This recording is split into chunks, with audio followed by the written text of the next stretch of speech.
lifted higher, higher, be lifted higher. Jesus, you be lifted higher, higher, higher, be lifted higher. Oh, Jesus, you be lifted higher, higher, be lifted higher. Jesus, you be lifted higher, higher, be lifted higher. Oh, Jesus, you be lifted higher, higher, higher. Oh, Jesus, you be lifted higher, higher, higher, be lifted higher.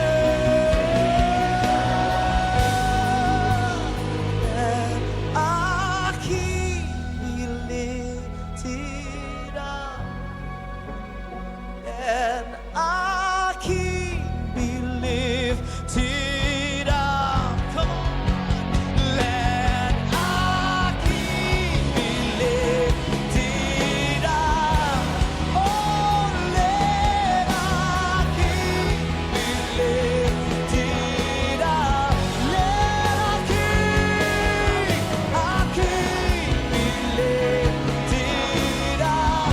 Let our King be lifted up. Oh,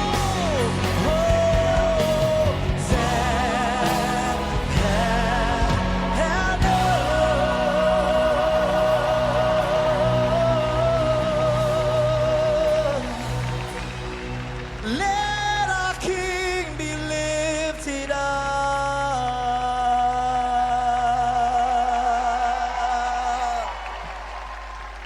Come on, let's lift up the name of Jesus. Berikan tepuk tangan bagi Jakarta Tabernacle Choir.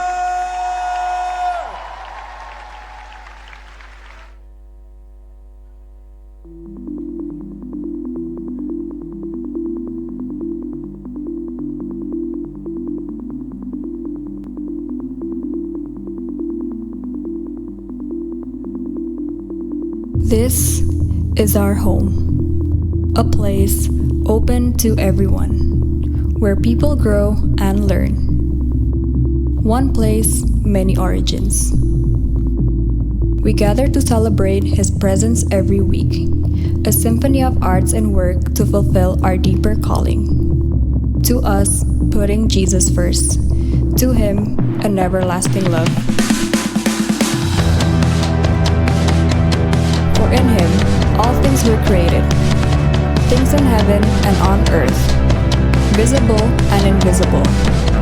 Whether thrones or powers, all things have been created through Him and for Him. Compassionate, captivating, committed. From students to families, who all have a single purpose, testifying His goodness, singing His praises and praying as one. A band in motion to embrace the world. This is family. This is home.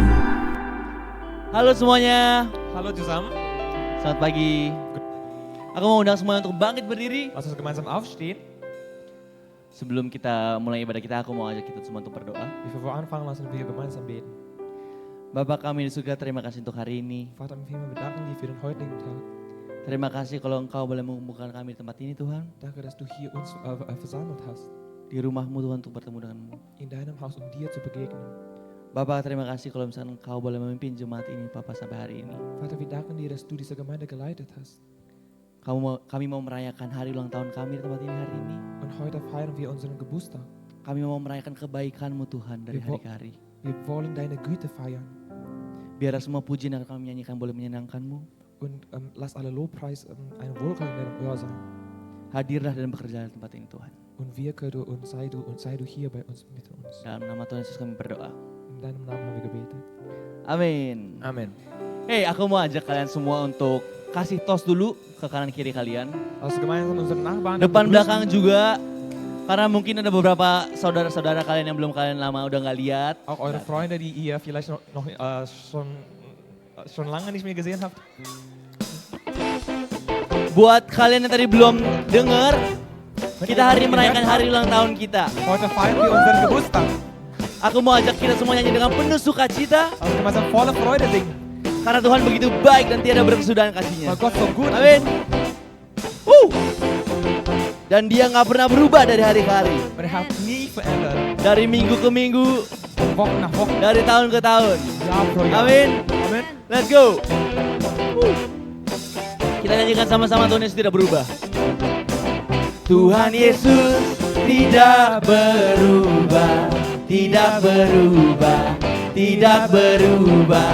Tuhan Yesus tidak berubah, tak berubah selama-lamanya. Sekali lagi naikkan.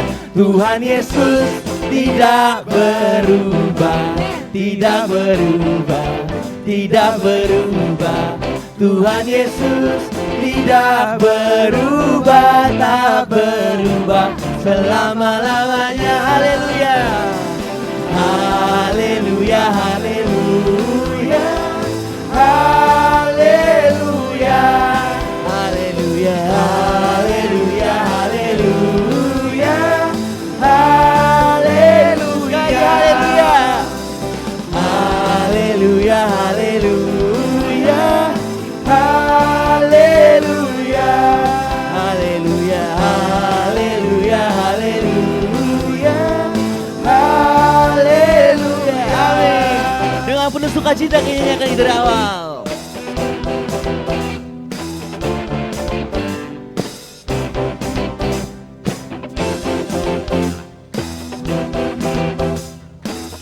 Tuhan Yesus tidak berubah, let's go. Tuhan Yesus tidak berubah, tidak berubah, tidak berubah. Tuhan Yesus tidak berubah, tak berubah selama. Yang percaya nyanyikan Tuhan Yesus. Tuhan Yesus tidak berubah, tidak berubah, tidak berubah. Tuhan Yesus tidak berubah, tak berubah selama-lamanya. Kita nyanyikan pujian kita, haleluya. Haleluya, haleluya, haleluya, haleluya, haleluya, haleluya, haleluya, haleluya, haleluya, haleluya, haleluya, haleluya, haleluya, haleluya. Tepuk tangan, tepuk tangan. Applaus für Jesus. Semua percaya kalau misalnya Tuhan itu baik. Alle glauben, dass Gott gut ist. Siapa yang lihat kebaikan Tuhan dari hari ke hari? Boleh aku lihat tangan Wer dan hat Gottes terangkat? Gute gesehen? Wow, mantap. Mari dengan penuh sukacita kita nyanyikan lagi. Tuhan tidak pernah berubah. Lass uns gemeinsam voller Tiada Freude berkesudahan singen. kasihnya.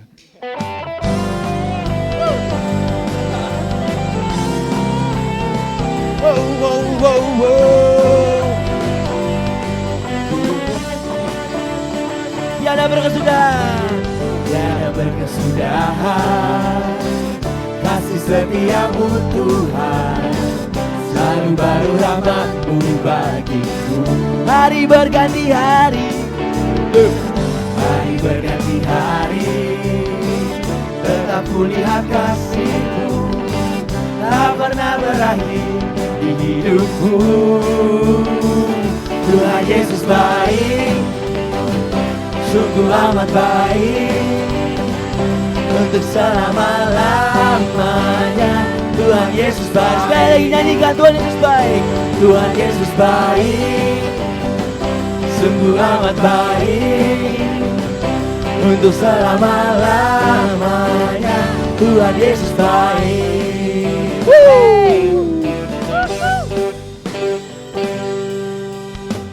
Tiada berkesudahan kasih setiamu Tuhan, selalu baru rahmat-Mu bagi. Setiap hari selalu baru, hari berganti hari, tetap kulihat kasih-Mu, tak pernah berakhir di hidupku. Tuhan Yesus baik, sungguh amat baik, untuk selama-lamanya. Tuhan Yesus baik, Tuhan Yesus baik, sungguh amat baik, sungguh amat baik, untuk selama-lamanya. Tuhan Yesus baik. Guys, untuk bagian ini, ketika kita nyanyikan Yesus baik bagimu, aku mau kalian semua tunjuk saudara kalian, oke? Yeah, let's go. Yesus baik bagimu, Yesus baik bagiku, dulu, sekarang, dan selamanya. Dia sungguh. Sekali lagi tunjuk temanmu. Yesus baik bagimu, yeah. Yesus baik bagiku, dulu, sekarang, dan selamanya. Dia sungguh baik. Sekali lagi. Yesus baik bagimu, Yesus baik bagiku, dulu, sekarang, dan selamanya. Dia sungguh baik. Tuhan Yesus baik, sungguh amat baik, untuk selama-lamanya. Tuhan Yesus baik, Tuhan Yesus baik, Tuhan Yesus baik, sungguh amat baik, sungguh amat baik, untuk selama-lamanya. Tuhan Yesus baik, dari selama-lamanya sampai selama-lamanya, untuk selama-lamanya, untuk selama-lamanya. Katakan apa? Tuhan Yesus baik. Yeah. Woo. Tepuk tangan bagi Tuhan kita. Hey.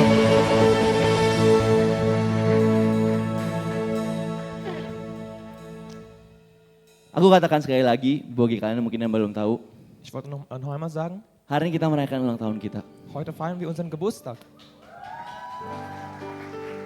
Ulang tahun jemaat kita. Das ist der Geburtstag unserer Gemeinde. Aku mau ajak kita semua untuk melihat kebaikan Tuhan. Ich möchte euch alle einladen, die Güte Gottes zu sehen.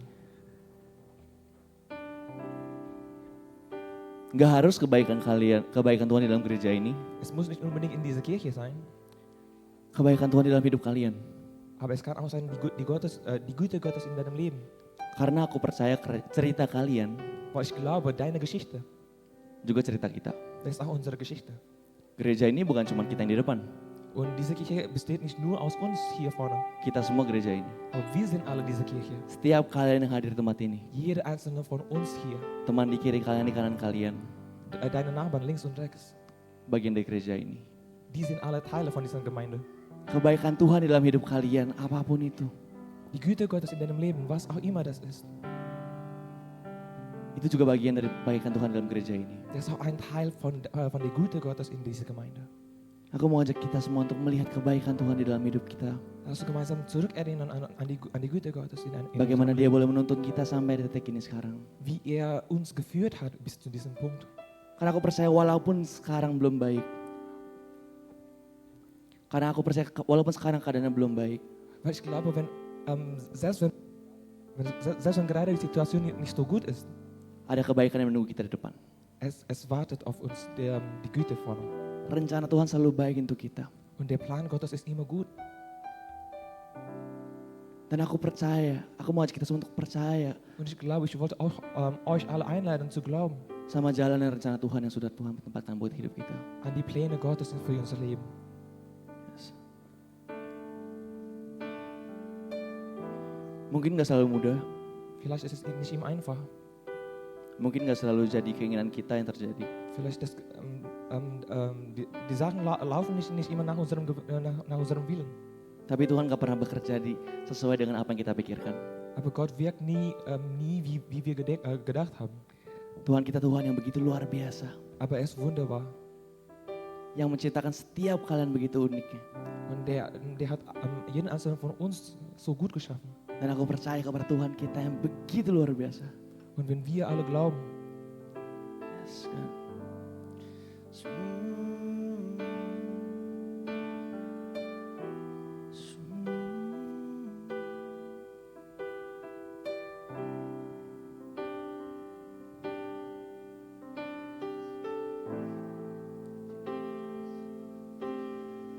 Blessed assurance, Jesus is mine. He's been my fourth man in the fire, time after time. Born of His Spirit, washed in His blood, and what He did for me on Calvary is more than enough. I trust in God, my Savior, the one who will never fail. He will never fail.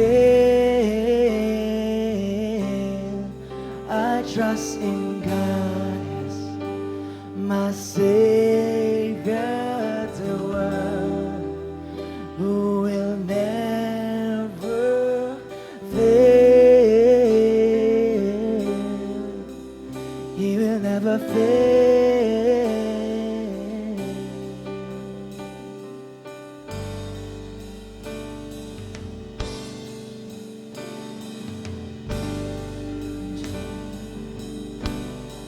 And all His errands,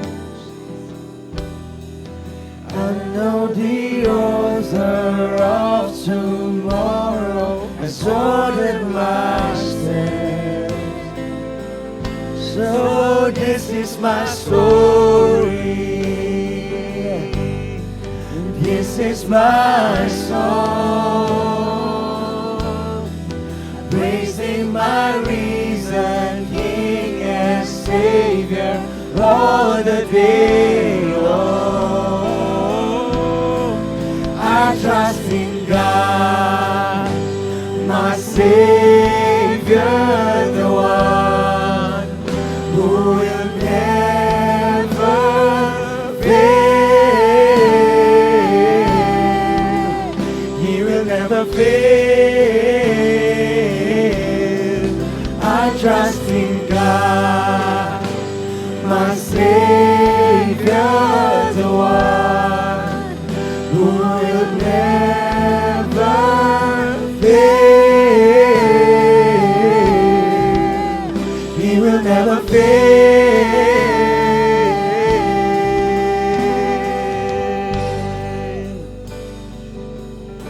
He never fails.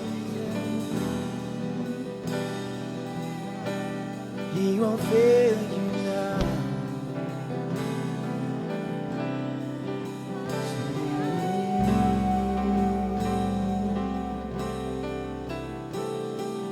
I sought the Lord, and He heard, and He answered. I sought the Lord, and He heard, and He answered. I sought the Lord, and He heard, and He answered. That's why I trust Him. That's why I trust Him. I sought the Lord, and He heard, and He answered. I sought the Lord, and He heard, and He answered. I sought the Lord, and He heard, and He answered. That's why I trust Him. That's why I trust Him. I sought the Lord, and He heard, and He answered. I sought the Lord, and He heard, and He answered. I sought the Lord, and He heard, and He answered. That's why I trust Him. That's why I trust in God, my Savior, the one who will never fail. He never fail. I trust in God, my Savior, the one who will never fail. He will never fail.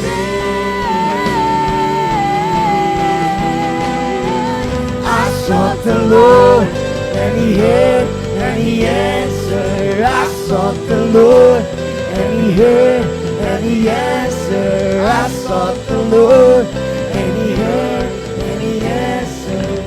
That's why I trust Him. That's why I trust Him. I sought the Lord, and He heard, and He answered. I sought the Lord, and He heard, and He answered. I sought the Lord, and He heard, and He answered. That's why I trust Him. That's why I trust in God, my Savior, the one who will never fail. He will never fail. I trust in God, my Savior, the one who will never fail. He will never fail.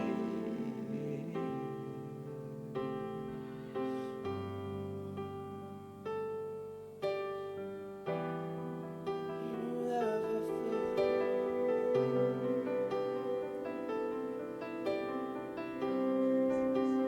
That's why we trust you.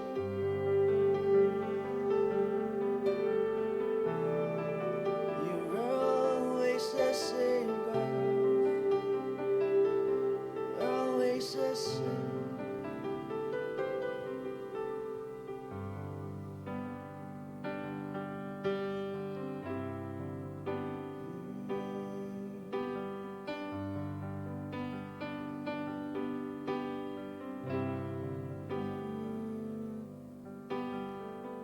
I'm calling on the God of Jacob,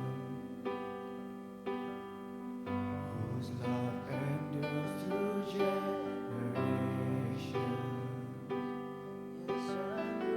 I know that You will keep Your covenant. I'm calling on the God of Moses, the one who opened up the ocean. It's so wonderful. I need You now to do the same thing for me. Yes, we do. Yes, we do.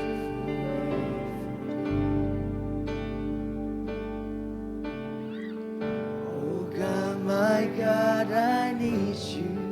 Oh God, my God, I need You now. How I need You now.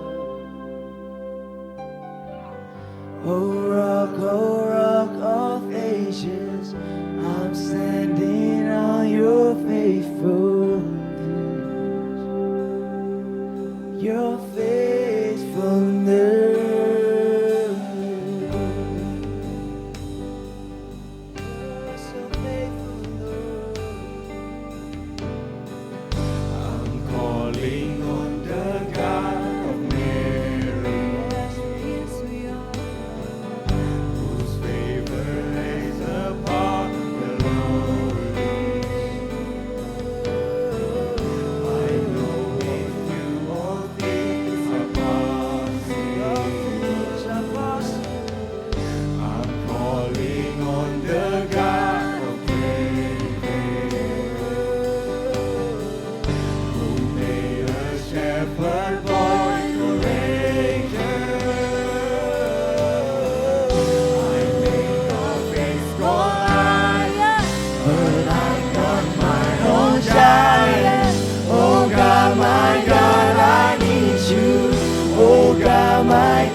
faithfulness, on your faithfulness. Oh God, my God, I need you. Oh God, my God, I need you now. How I need you now. So rock, oh ages, I'm standing on your faithfulness, on your faithfulness.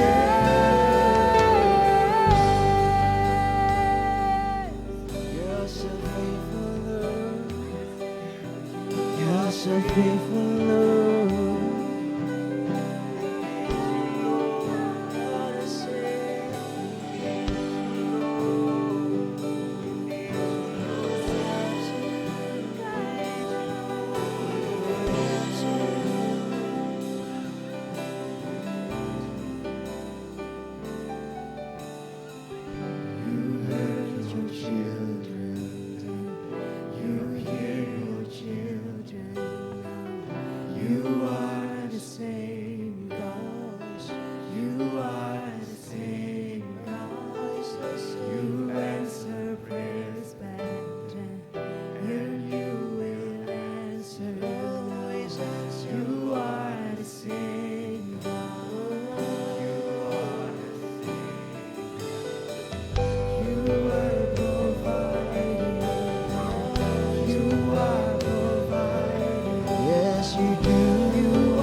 Yes, you are.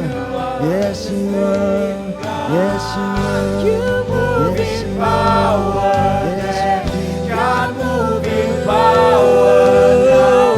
You are the same God. You are the same God. You are a healer then. You are a healer now. You are the same God.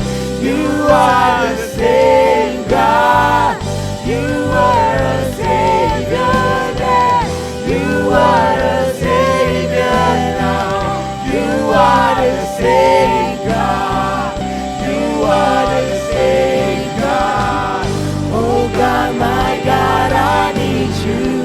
Oh God, my God, I need you now. How I need you now. Oh rock of ages, I'm standing on your faithfulness, on your faithfulness. Oh God, my God, I need you. Oh God, my God, I need you now. How I need you now. Oh rock of ages, I'm standing on your faithfulness, on your faithfulness.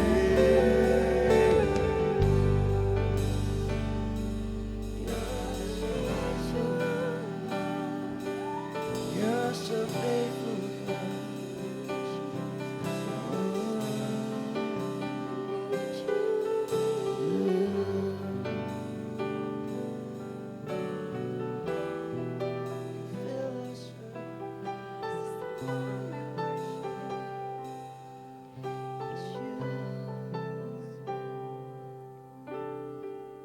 I'm calling on the Holy Spirit. Yes, come fill us again, Jesus. Almighty river, come and fill me.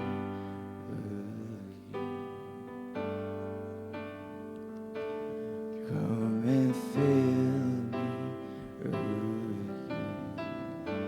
I'm not enough. Come and fill me again. Oh,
Yes, Holy Spirit.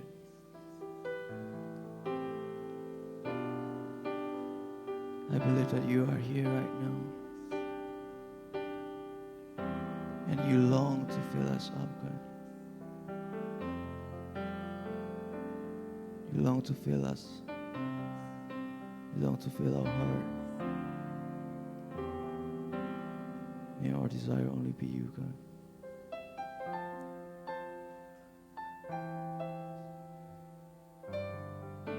But above all, God, we want to put you in the center.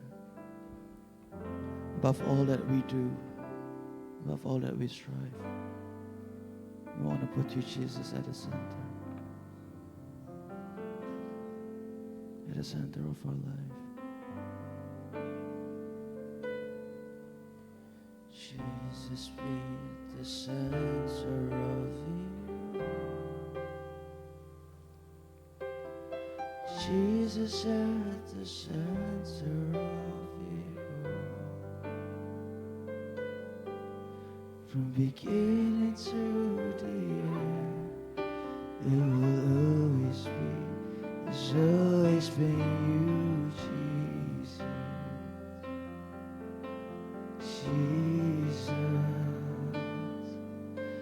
Jesus be the center of it all.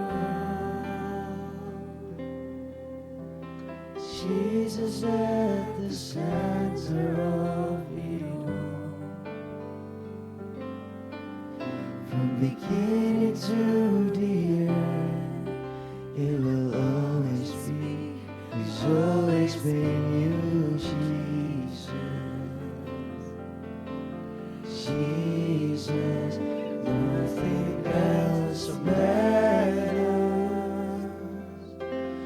Everything revolves around you.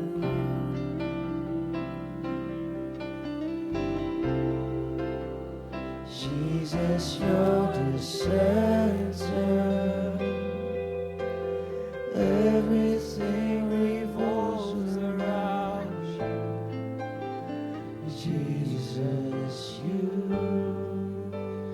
Nothing else matters. Nothing in this world will do.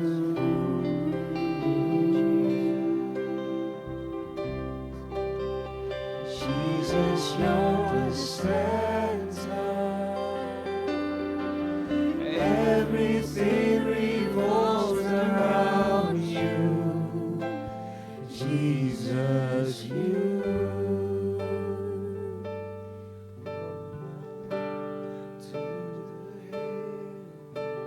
Jesus be the center. It's all about you. Yes, it's all about you.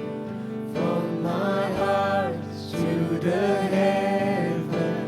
Jesus be the center. It's all about you. Yes, it's all about you. From my heart to the heaven. Jesus be the center. It's all about you.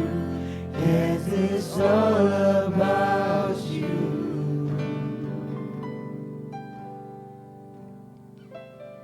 Jesus be the center of our church. Jesus be the center of our church. From beginning to the end, it will always be. It's always been you, Jesus. Jesus, again we sing. Jesus be the center of our church. Jesus be the center of our church. From beginning to the end, it will always be. It's always been you, Jesus. Jesus.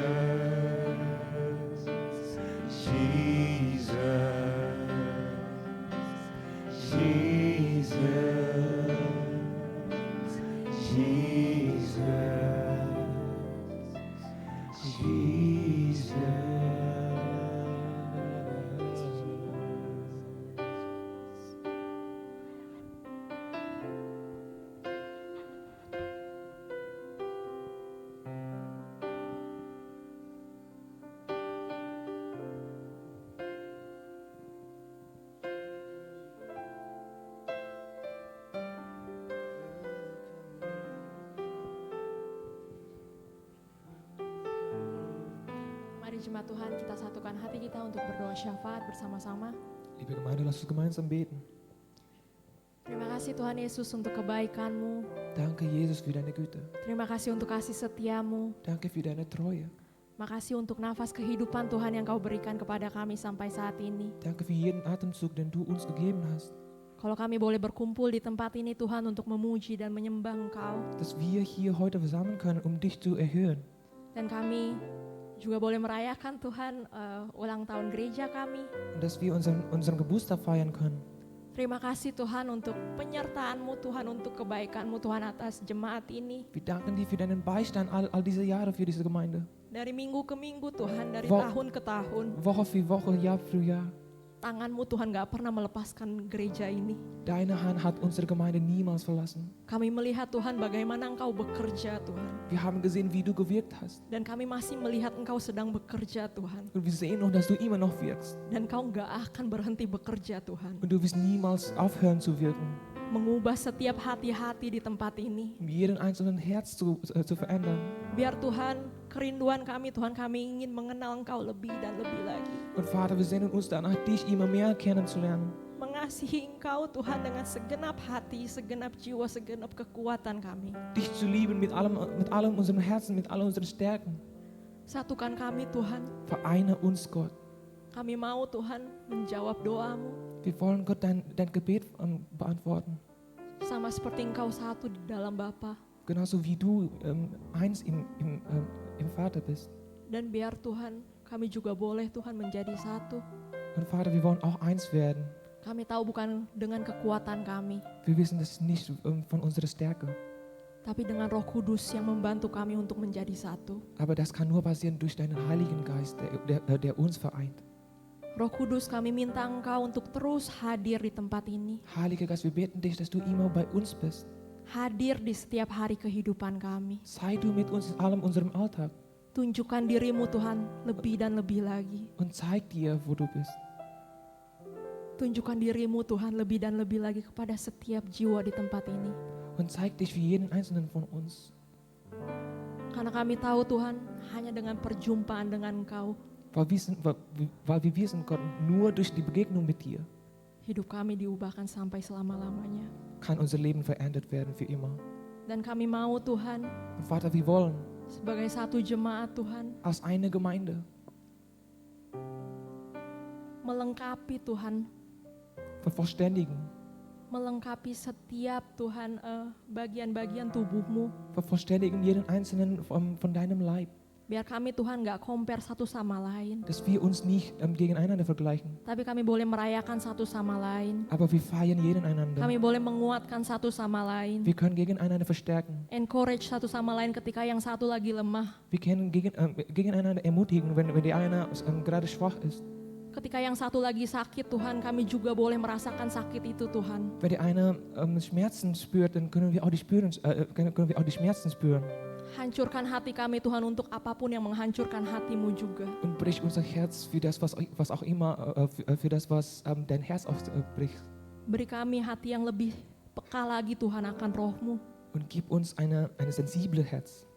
Beri kami hati yang lebih lagi mengerti isi hatimu Tuhan. Gib uns ein Herz, das dich verstehen kann. Biar beri kami juga Tuhan hati yang haus dan lapar akan Engkau. Gib uns auch Biar di setiap hari kami boleh sungguh mencari Engkau. gib uns den Hunger und die Durst, um dich zu suchen jeden Tag. Dan kami tahu Tuhan, siapa yang mencari dia akan menemukan. Und wir wissen, Gott, wer sucht, der wird findet. Dan kami tahu Tuhan, Engkau gak pernah mengingkari janjimu. Und wir wissen, Gott, dass du dein Versprechen niemals, also du hast an dein Versprechen. Engkau akan selalu memberikan dirimu ditemui Tuhan. Und du wirst für immer finden lassen. And I know you are waiting for your children Und ich weiß, dass du auf deine Kinder wartest, to come to you zu dir zu kommen, dan memberikan hati mereka, hidup mereka untuk Engkau. um ihre Herzen zu dir zu geben. Biar Tuhan Kau pakai jemaat ini, Tuhan jadi terang Tuhan buat kota München. Und Gott, nutze du diese Gemeinde als ein Licht in diese Stadt München. Dimanapun Tuhan Kau tempatkan kami, di tempat kerja kami, di kuliah kami, di tempat Ausbildung atau dimanapun Tuhan. Wer auch immer wir sind, also in unserem Arbeitsplatz, in unserem Studium, oder wo auch immer. Orang-orang boleh melihat Engkau Tuhan lewat kehidupan kami. Dass die Leute dich sehen können. Mungkin sekarang belum terlihat seperti itu Tuhan, tapi kami minta Engkau yang membantu kami Tuhan untuk lebih dan lebih lagi jadi seperti Engkau. Vielleicht sieht das gerade nicht so aus, aber wir sehen uns danach, Gott, dass wir immer mehr näher zu dir sein können. Dan saat ini Tuhan kami mau Tuhan mengangkat tangan kami mau memberkati pemimpin di gereja kami. Und Vater, jetzt wollen wir unsere Hände heben, wir wollen unseren Leiter segnen. Kau berkati Tuhan Forstan kami, pastor kami Carlo, Segne du unseren Vorstand, segne du unser Pastor Carlo, juga Koyonata, auch Jonathan. dan semua Tuhan orang yang mengambil bagian Tuhan dalam kepemimpinan di gereja ini. Und auch jeden, der teilnimmt an die Leiterschaft dieser Gemeinde. Kami minta pengurapan yang dari sorga turun lebih dan lebih lagi atas mereka ya Bapa. Wir beten für Salbung vom Himmel für diese Leute, Vater. Biar urapan yang baru Tuhan terus Tuhan Kau curahkan Tuhan atas hamba-hambamu Tuhan yang Kau telah pilih dan percaya. Dass du eine neue Salbung schenkst. Biar Tuhan give them revelation of you. Und schenk ihnen die Offenbarung von dir. Give them revelation of your word. Schenk ihnen die Offenbarung von deinem Wort. Hari demi hari, minggu demi minggu semakin jelas, semakin nyata. Tag für Tag, Woche für Woche, dass das immer realer werden. Beri mereka visi dan misi yang daripadamu saja Bapa. Schenk ihnen deine Vision und deine Missionen von dir. Biar lewat kepemimpinan mereka, Dass durch ihre Leiterschaft kami boleh terus maju Tuhan, melangkah können wir voranschreiten ke tanah perjanjian yang Tuhan udah sediakan buat setiap daripada kami di tempat ini. in das versprochene Land, das du für uns vorbereitet hast. Terima kasih Tuhan, terima kasih. Danke, Vater, danke. Kami juga mau berdoa untuk Jerman, untuk Indonesia, untuk bangsa-bangsa di dunia ini. Wir wollen auch beten für Deutschland, für Indonesien, für alle anderen Nationen auf dieser Welt. Saat ini Tuhan kami melepaskan shalom. Wir sprechen jetzt Shalom aus. Kami melepaskan shalom Tuhan untuk bangsa-bangsa di dunia ini. Wir sprechen Shalom aus für diese Nationen. Biar Tuhan untuk negara-negara yang mungkin sedang berduka Tuhan Kau yang hiburkan. Dass du auch jede Nation, die gerade Schwierigkeiten haben, dass du deine Trost gibst. Untuk mereka yang terluka Tuhan Kau tunjukkan dirimu Tuhan sebagai penghibur dan penolong bagi mereka. Und wir beten, dass du dich zeigst als ein Tröster für sie. I pray for divine connection biar ada anak-anakmu Tuhan yang boleh reach out mereka. Und ich bete, dass die auch von dir erreicht werden können. Biar walaupun Tuhan dalam penderitaan mereka boleh mengalami kasih-Mu lewat anak-anak-Mu Tuhan. Dass auch in ihrem Leiden können die auch deine Güte spüren. Dan kami berdoa Tuhan untuk revival. Und wir beten für Auferweckung. And I know it's on the way. Und ich glaube, das ist noch auf dem Weg. Dan kami gak mau tertidur Und Tuhan. wir wollen nicht schlafen, Gott. Tapi kami mau Tuhan bangun. Aber wir wollen dann aufstehen. Dan kami mau tetap Tuhan berdiri teguh Tuhan. Wir wollen auch standhaft bleiben. Kami mau Tuhan bekerja sama dengan Engkau. Wir wollen mit dir zusammenarbeiten. Menyatakan Tuhan kemuliaan-Mu Tuhan di tempat ini, di bumi ini. Um deine Herrlichkeit zu verwirklichen auf dieser Welt. Jadikan kami siap Tuhan. Bereite du uns vor. And we want to say we are ready for your glory, Jesus. Wir wollen sagen, wir sind bereit für deine Herrlichkeit, Vater. Mungkin kami belum siap, tapi Kau yang buat kami siap. Vielleicht sind wir noch nicht bereit, aber bereite du uns vor. Karena kami tahu Tuhan, Weil Kau wir akan glauben, segera Vater. datang kali kedua. Dass du auch gleich wiederkommst. Kami gak mau Tuhan seperti 5 gadis yang bodoh. Wir wollen nicht wie die 5 dumme Jungfrau.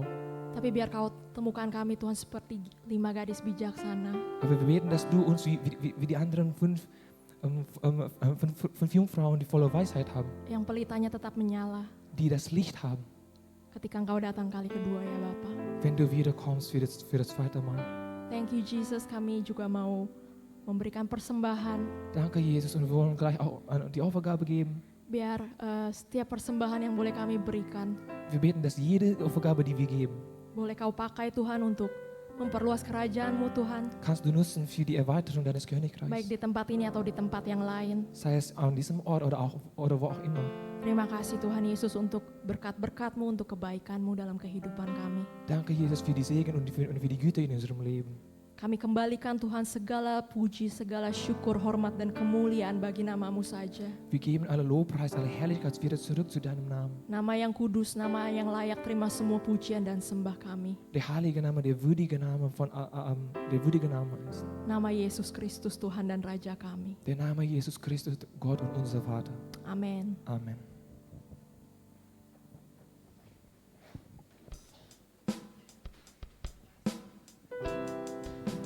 Shalom semuanya. Shalom zusammen, Selamat hari Minggu. schönen Sonntag. Hari ini seneng gak sih Sen? Wir sind heute alle froh, oder? Hari ini aku mau lihat dulu dong senyum kalian, kok gak ada yang senyum sih? Kann ich, Coba senyum dulu dong. kann ich euer Lächeln sehen?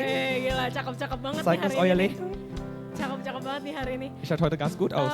Iya, hari ini Jim merayakan hari ulang tahunnya. Tepuk tangan dulu dong. Genau, also heute feiern wir unseren Geburtstag. Also können wir einen Applaus geben. Yang keberapanya aku nggak bisa kasih tahu. Ich kann gerade nicht sagen, also wie alt das sein wird, Soalnya soal kuis. weil das eine Frage von unserem Quiz ist. Ya, anyways, Aber jedenfalls, mau ngundang kalian buat ikut ke acara ulang tahunnya Jim habis ini. ich möchte euch alle einladen zu unserer Geburtstagsfeier zu Iya, langsung habis ibadah nanti Das findet direkt nach dem Gottesdienst statt, di belakang sebelum makan siang. hinten, bevor wir das Mittagessen haben. Oke, kalau gitu kita balik ke pengumuman biasa.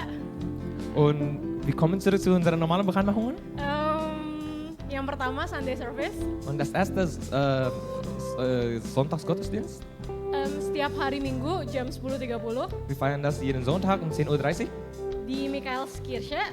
hier Di tempat hier in die Michaelskirche. Betul. Lalu yang kedua ada doa malam. Und zweitens haben wir auch Gebetsabend. Doa malam setiap hari Selasa. Gebetsabend machen wir immer dienstags. Setiap hari Selasa jam 19 di tempat ini juga Michaelskirche. Dienstags um 19 Uhr auch hier in der Michaelskirche. Terus yang ketiga ada Selah dulu kali ya, Selah. Und drittens haben wir auch Selah.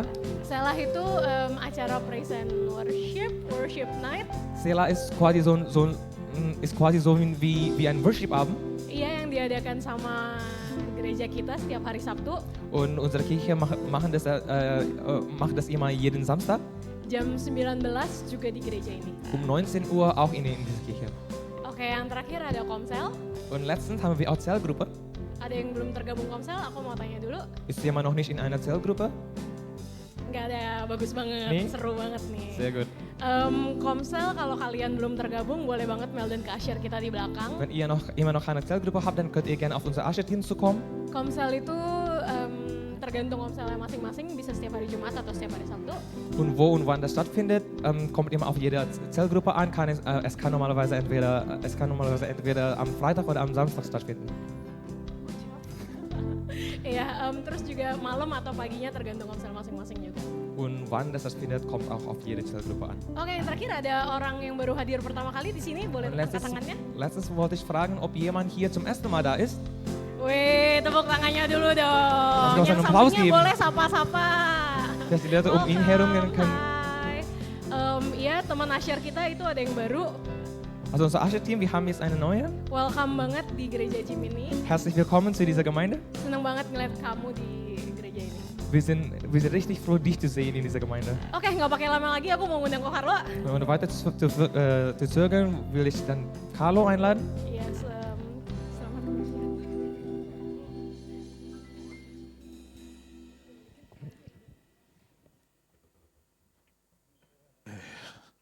Shalom, shalom, Shalom. shalom.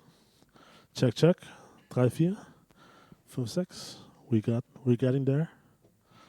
Hello. Shalom. Now you hear it. Ey, so gut. Sangat luar biasa. Ich fand es super, was Mika vorher gesagt hat. Aku senang banget tadi Mika ada ngomong. Wir feiern heute den Geburtstag dieser Gemeinde. Kita merayakan ulang tahun Jumat ini. Aber die Gemeinde, wie wir wissen, ist jeder von euch. Tapi jemaat adalah setiap daripada kita. Nicht nur die hier vorne stehen, Bukan cuma kita yang berdiri di depan, nicht nur Oma Ko vielleicht, bukan cuma Om Ako mungkin, sondern jeder von uns. tapi semua daripada kita. Egal wie lange du da bist, Terserah berapa lama kita ada di sini. ob du seit einem Jahr da bist, Mungkin kalian 1 tahun di sini, seit 6 Monaten ada 6 bulan, oder vielleicht seit deiner Geburt mehr oder weniger in diese Gemeinde atau gehörst. mungkin dari lahir udah di sini. Du bist ein Teil der Gemeinde Kalian adalah bagian dari jemaat ini und Gottes Gnade ist auf dir dan kasih karunia Tuhan ada pada kita und Gottes Gunst ist auf dir. dan perkenanan Tuhan ada pada kita. So möchte ich dich einfach nochmal bitten, rechts und links, sag mal den Leuten herzlichen Glückwunsch zum Geburtstag. Dan kita bisa ngomong kiri kanan, bisa bilang selamat ulang tahun, Oder? happy birthday, Yes. selamat ulang tahunnya, Alright. Happy birthday. happy birthday. Ey, wir haben noch eine Bekanntmachung. Ich glaube, ich habe sie vorher nicht gehört. Kita masih ada satu pengumuman lagi. Oder? You did a great job, worship team. Thank you very Luar much. biasa tim PW. Nächste Woche Gottesdienst. Minggu depan untuk ibadah. Nächste Woche haben wir keinen Gottesdienst hier. Minggu depan kita nggak ibadah di sini. Unser Gottesdienst findet statt outdoor, open air, Minggu depan kita akan berjemaat di open air auf der Landesgartenschau in Kirchheim. di Landesgartenschau di Kirchheim. Da kommt man easy mit der S-Bahn hin. Kita bisa datang dengan S-Bahn. Man fährt mit der S-Bahn bis zur Haltestelle Heimstetten, soweit ich weiß. S-Bahnnya sampai Heimstetten. Heimstetten. Wir schicken nochmal die genauen Infos und Kita dann bakal kasih infonya lagi. du steigst aus und bist quasi da. Dan kalau kalian keluar, oh maaf, kalian keluar, kalian bakal ada di situ. Was ich euch sagen möchte ist noch, Apa yang aku ingin ngomongin lagi? eigentlich kostet die Landesgartenschau Eintritt. Es kostet Eintritt eigentlich. Sebenarnya ini ada biaya masuknya.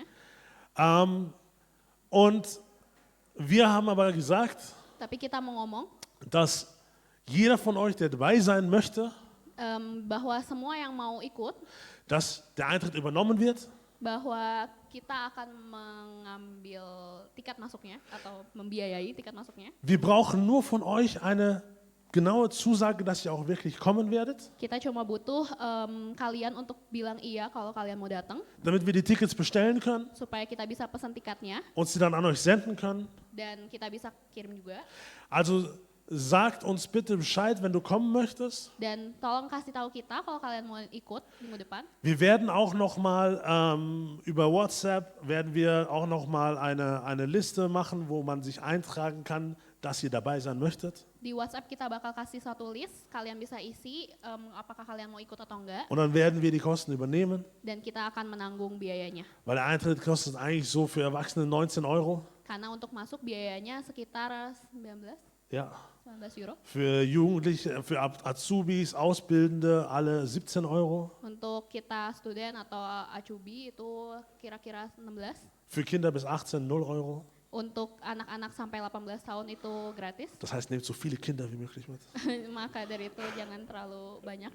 Und es wird ein wunderschöner Gottesdienst outdoor und man kann dann noch dort verweilen und spazieren gehen und essen und trinken und einfach schön Gemeinschaft haben. Dan itu akan menjadi sangat indah karena minggu depan kita bakal outdoor, kita bisa sama-sama bareng-bareng. So, gebt uns Bescheid Jadi tolong kasih tahu kita und wir sehen uns nächste Woche dort. dan kita bakal ketemu minggu depan di sana, Nicht hier, bukan di sini. hier wird keiner sein. Di sini bakal nggak ada orang.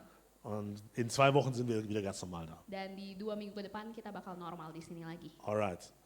Gitu.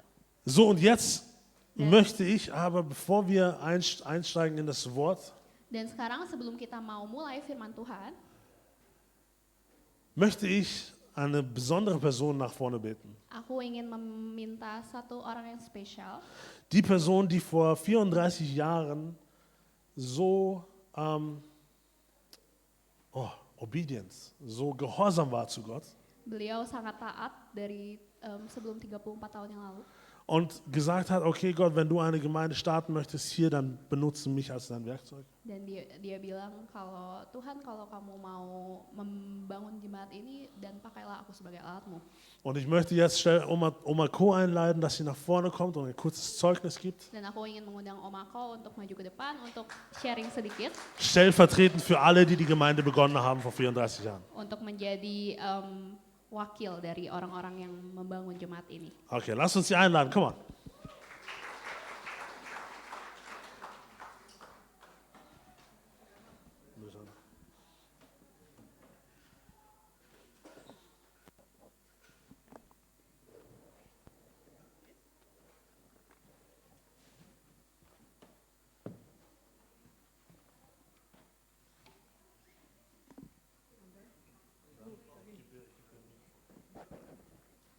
so. Dass die Leute dich auch hören können. Hier. Dari mana aku mulai ya? Wo fange ich an? Karena gara-gara pisang goreng, aku hari ini bikin pisang goreng. Masih goreng-goreng terus, jadi persiapannya kurang. Ich habe Kali tidak ada persiapan. mich nicht vorbereiten können. Ich habe Apa yang keluar, Bananen gebraten. apa yang aku alami aja. Alles, was ich erfahren habe, teile ich mit euch. Waktu itu aku datang dari Indonesia tahun 1961, tidak ada yang lahir ya. Ich kam nach Deutschland 1961, da war vielleicht noch keiner geboren hier. Pertama kali datang ke Jerman tahun 1961. Und ich kam 61 Dan nach dulu Deutschland. tidak ada student college segala macam nggak ada, cuma dites, Hah? Langsung. cuma hanya dites bahasa Inggris sama bahasa Jerman toh. Es gab kein Studienkolleg, man hat nur getestet, dein Deutsch und Englisch. Jadi nggak ada matematik segala macam nggak ada tahun 1961. 81, da gab es kein Mathe, kein Deutsch, das war damals. Dan sebelumnya kita jalan keluarga suamiku semua di Amerika. Und die Familie von meinem Mann war alle in Amerika. Dan waktu kita di Amerika ada hamba Tuhan yang datang ke aku. Und als wir in Amerika waren, war ein Diener Gottes bei mir. Dia bilang, kamu akan membuat jemaat di München. Und er sagte, du wirst eine Gemeinde bauen in München. Aku bilang, enggak mungkin, kok Und bisa? Er sagte, unmöglich, wie soll das Kita passieren? nggak ada ingatan sama sekali mau mungkin jemaat di München. Wong ke gereja aja jarang kok. Aku bilang gitu. Wie soll das gehen? Wir gehen noch nicht mal in die Kirche. Terus waktu itu tahun 1961 tuh orang Asianya nggak ada sama sekali. Und 61 gab es kaum Asiaten hier. Jarang orang Asia. Jadi kalau aku ke supermarket itu dilihatin sama orang-orang Jerman yang tua-tua itu dilihat aku nih beli apa. Und damals im Supermarkt standen die ganzen älteren Deutschen und haben geschaut, was ich einkaufe. Terus aku beli beras. Ich habe Reis gekauft. Terus dia tanya, "Loh, kamu di Indonesia juga makan beras?" Und sie haben gefragt, in Indonesien isst du dort auch Reis? Terus dia tanya, waktu itu di supermarket. Und das war im Supermarkt. Terus dia tanya, kamu di Indonesia tuh tinggal di atas pohon ya? Und sie haben gefragt, in Indonesien lebst du da auf dem Baum? Karena waktu itu orang Asia sama sekali jarang sekali. Jadi dia lihat aku atas bawah terus gitu terus. Weil es damals kaum Asiaten gab und sie haben mich Terus angeschaut, dia warum nach tanya, unten. kamu tinggal di mana? Und sie haben gefragt, wo kommst du her genau? Aku juga bilang tinggal di rumah tuh. Ada Oder wo rumah di lebst sana." du? Wo wohnst du? Ich habe gesagt, ja, im Loh. Haus natürlich. Di sana itu seperti di sini, dia bilang Sie gitu. haben gefragt, ist es dort so wie hier? Jangan lupa tahun itu tahun 1961. Nicht vergessen, das war 61. Jadi kalau naik kapal terbang itu 2 hari 1 malam Mit dem Flugzeug flog man 2 Tage und eine Nacht tahun itu. zu der Zeit. Dan tadi aku kurang persiapan karena bingung bikin pisang goreng. Und ich bin jetzt ein bisschen unvorbereitet, weil ich noch Bananen gebraten habe vorher. Jadi nikmati nanti pisang gorengnya sungguh-sungguh karena bikinnya cepet-cepet. Also genießt die gebackenen Bananen nachher. Waktu itu banyak pertanyaan-pertanyaan yang tidak masuk akal waktu itu. Es Tapi gab viele Fragen, die keinen Sinn gemacht haben. waktu di Amerika ada hamba Tuhan bilang kamu akan membuat jemaat di München. Aku bilang tidak mungkin. Wong ke gereja aja jarang, aku bilang gitu. Der Diener in Amerika sagte, du wirst eine Tapi dia Gemeinde bauen, bilang, aber ich gehe kaum in die ingat Kirche. perkataanku, kamu bahkan jemaat di München. Er sagte nur, erinnere dich daran. Aku lihat ke suamiku waktu dia masih hidup, dia bilang, Papi, apa katanya dia?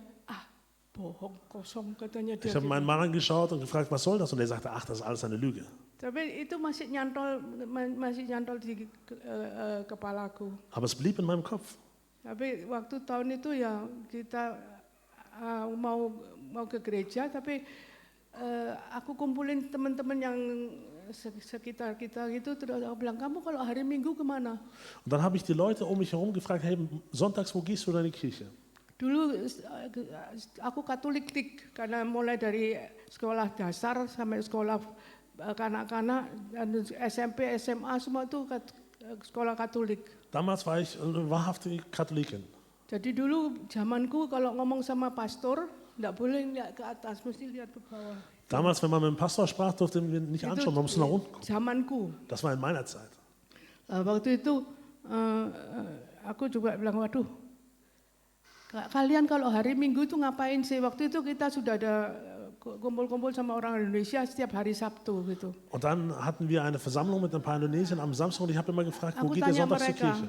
kalau hari Minggu kalian ngapain? Ich habe gefragt, was macht ihr am Sonntag? Karena saya dulu orang Katolik, Jadi kalau minggu itu sakit, kalau sakit-sakit benar-benar baru enggak ke gereja. Tapi selama bisa berjalan harus ke gereja. Und Itu weil ich damals, sudah dimasukkan di dalam otak saya, minggu itu harus ke gereja. damals Katholikin war, sehr stark, war es für mich immer so, solange ich gehen kann, gehe ich sonntags in die Kirche. Terus aku ajak teman-teman juga mau ke gereja, aku ajak semua, ayo ke gereja hari Minggu.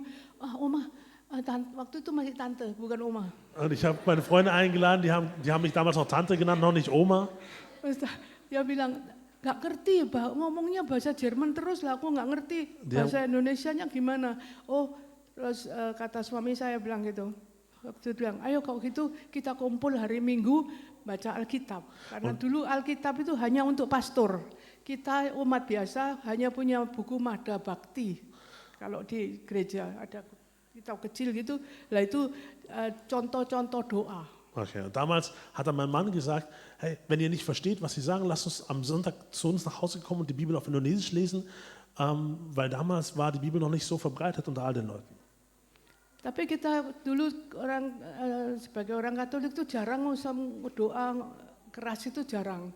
Jadi aku pernah ke toko buku, aku tanya, aku mau beli buku contoh doa.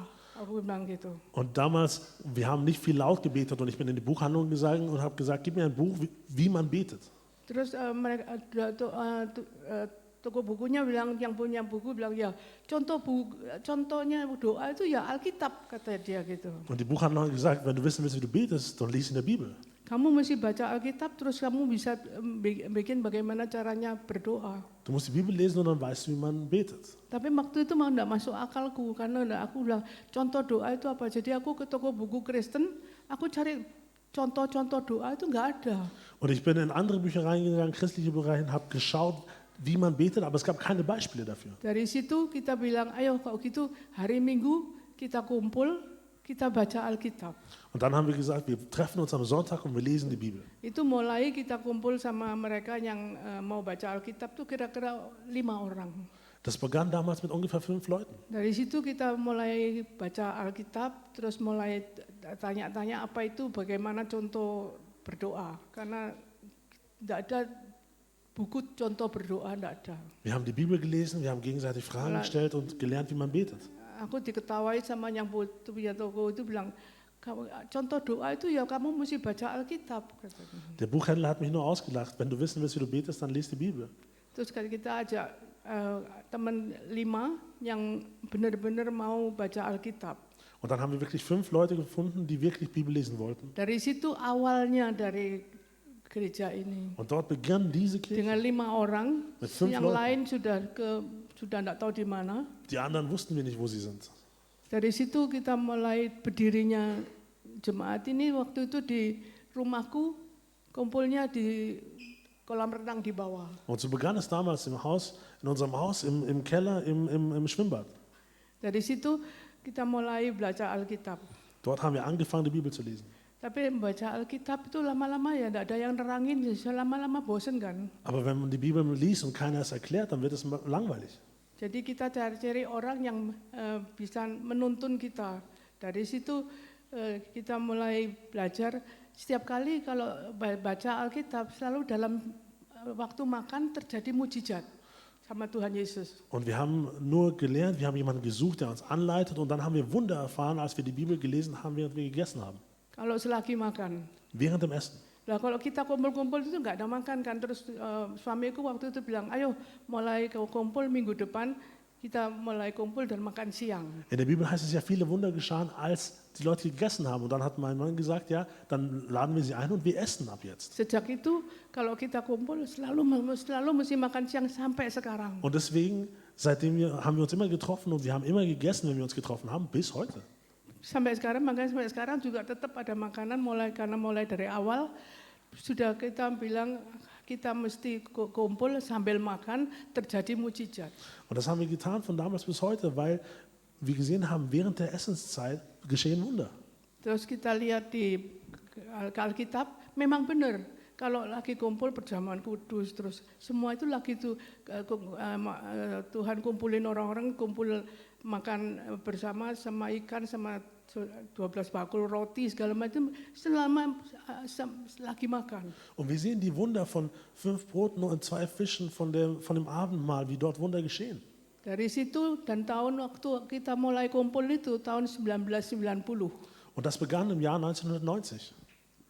Terus kita mulai dari situ kita kumpul setiap kali, terjadilah awal dari jemaat ini. Und wir haben uns dann regelmäßig getroffen und so begann die Gemeinde. Yaitu dengan berkumpulnya sambil makan, sambil baca Alkitab. Wir haben uns getroffen zum Essen, zum Bibellesen. Nah itu makin lama makin banyak. Waktu itu Carlo masih bayi. Und es wurden immer mehr. Carlo war noch ein Baby damals. Masih kecil dan Carlo kalau datang ke sana, aku tahu dia sukanya ayam. Und damals, als Carlo zu mir kam, ich wusste, der isst gerne Hühnchen. Selalu aku sediain buat Carlo ayam. Und für Carlo habe ich dann Hühnchen Dan vorbereitet. begitu berkembangnya juga sampai diterusin sampai sekarang. Itu awal dari jemaat ini. Ging es los und es hält bis heute. Sampai akhirnya kita kumpul semua di jemaat. Waktu itu ada Yose, ada segala macam. Yose waktu itu masih student. Und wir haben uns damals versammelt, auch unter anderem Pastor Jose, der war damals noch Student. Sekarang dia jadi kepalanya GPCC. Und jetzt ist er der Senior Pastor bei JPCC. Dari situ awal dari segala awal yaitu kita mulai dengan baca Alkitab dan makan. Es ging los mit Bibellesen und Essen. Itu kita terusin sampai sekarang. Und das tun wir bis heute. Dan itu yang aku maksud, Tuhan punya rencana yang waktu aku bilang, waktu di Amerika ada pendeta bilang kamu akan menjadi kepala di jemaat di München. Aku tidak percaya. Und das war der Plan von Gott, der Missionar mir damals gesagt hat, du wirst eine Gemeinde leiten in München. Tapi terjadi sesuai seperti, ya itu awal dari segala awal. Und das war der Anfang des Anfangs. Sampai sekarang. Bis heute. Danke. Dankeschön. Ich bedanke mich. Yes, amen. Unglaublich. Geht's? Hat sie? Ja, okay. Thank you, Mika. Amen. Unglaublich. Amen. Ja, und schau mal nach rechts und links heute. Das sind deutlich mehr als 5 Leute. Oder? It's more than 5. Und ich finde es wunderbar, dass Oma das gesagt hat. Aku menganggap ini luar biasa bahwa Oma ada bilang, Denn sie hat gesagt, dia udah bilang, die Gemeinde hat sich getroffen jemaat ini berkumpul zum Bibellesen, untuk membaca Alkitab, zum Essen. untuk makan. Das ist eine sehr gute Sache, Amen. Ini hal yang baik ya nggak sih? Ich bin mir sicher auch zum Beten. Dan juga berdoa. Und Gott hat die Gemeinde geführt Dan begitulah Tuhan membawa jemaat ini und geleitet. dan memimpin. Ja.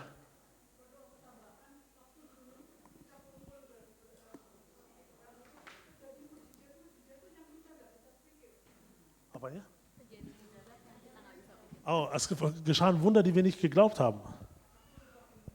Waktu kumpul-kumpul itu kita habis makan segala macam itu selalu terjadi mujizat. Und nach jedem Essen gab es Wunder, die geschehen sind. Tiba-tiba satu anak-anak teriak-teriak, Ein Kind hat jemand hat angefangen zu schreien, jatuh guling-guling gitu. ist umgefallen und hat sich dann Kita nggak tahu dia gerollt. nggak kenapa anak Die ini kok wussten bisa nicht. guling-guling gitu. Was passiert hier gerade? Terus kita doain, Wir haben gebetet itu yang dinamai pelepasan. und das ist Befreiung, Karena dia kasih punya jimat di dalamnya badannya dia. weil sie hatte einen Geist in sich getragen. Jadi itu terjadi sewaktu kita kumpul. Und das geschah, als wir uns getroffen haben. Dan setiap kali selalu ada aja. Und jedes Mal gab es etwas. Setiap tiba-tiba ada anak nangis gitu, anaknya nangis. Auf einmal hat jemand angefangen zu weinen. Itu yang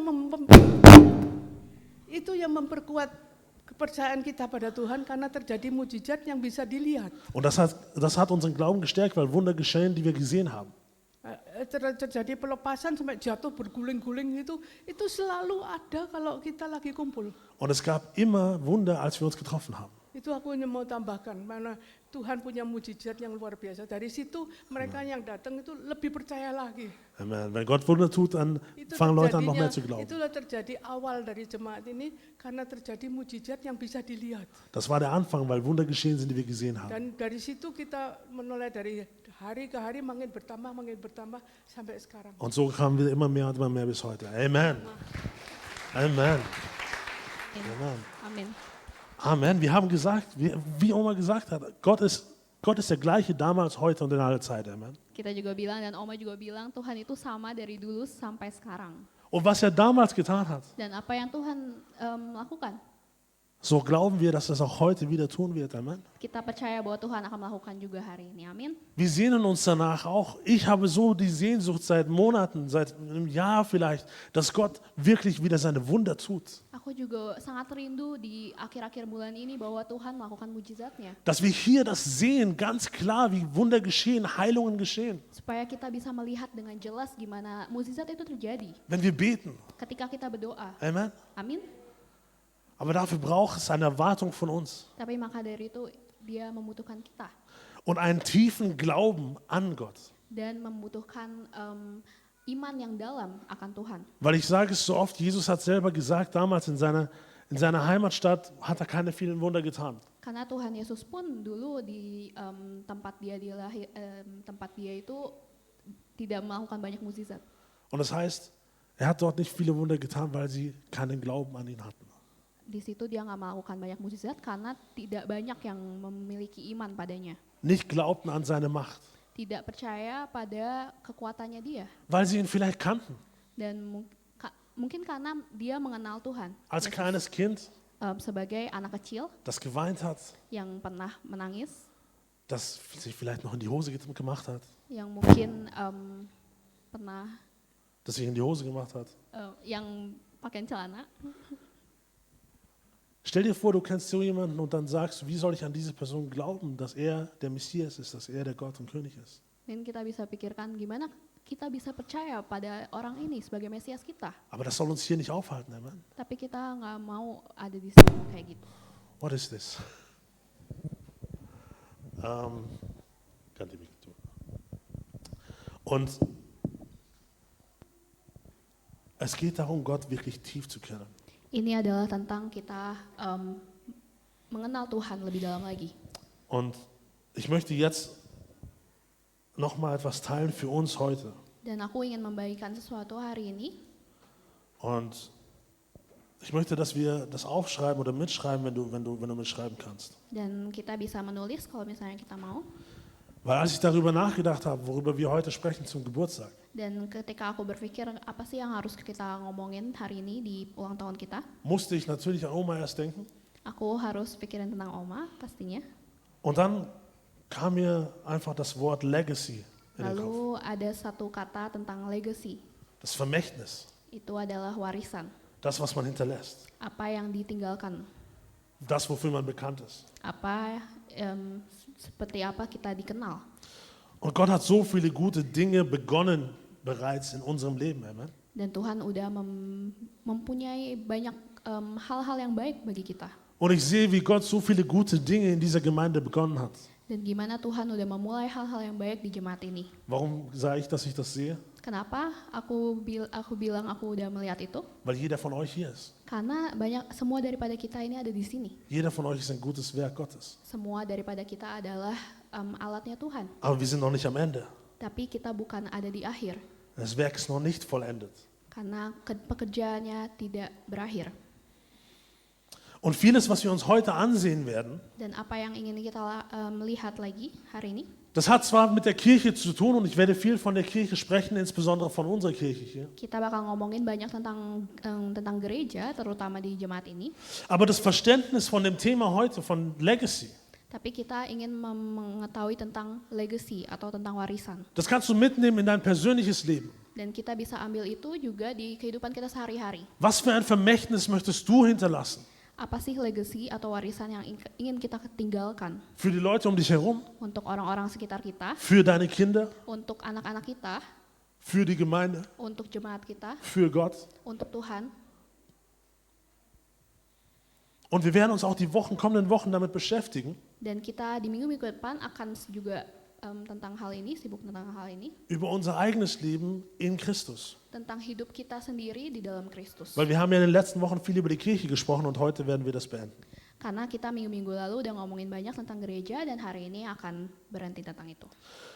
Und wir werden uns 3 Bibelstellen anschauen über die Zeit jetzt. Dan kita akan melihat dari 3 ayat atau 3 pasal Aus 1. Chronik 28, di 1 Tawarik 28, aus Josua 1 di Yosua pertama, und aus 2. Könige 2.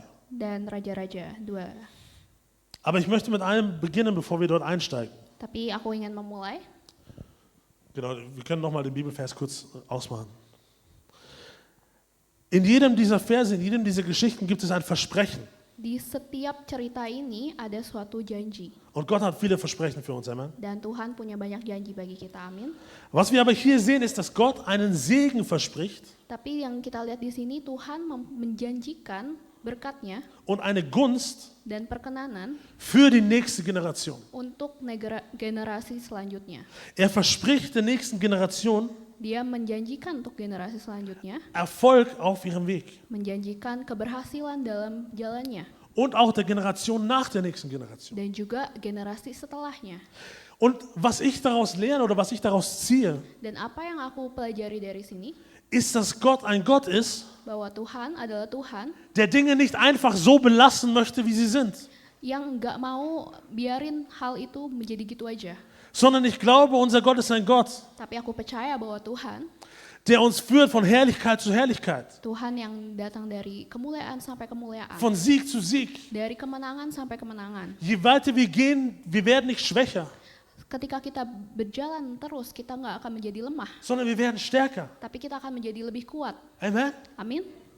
Und ich glaube, dass Gott Größeres vorhat, Dan aku percaya bahwa Tuhan punya rencana yang lebih besar, mehr tun will, ingin melakukan lebih lagi, mehr geben will. untuk memberikan lebih lagi In diese Gemeinde, di jemaat ini als auch in dein Leben. dan juga di kehidupan kita. Doch die Frage ist, Dan pertanyaannya adalah, sind wir bereit, apakah kita siap das Größere und das Mehr zu empfangen?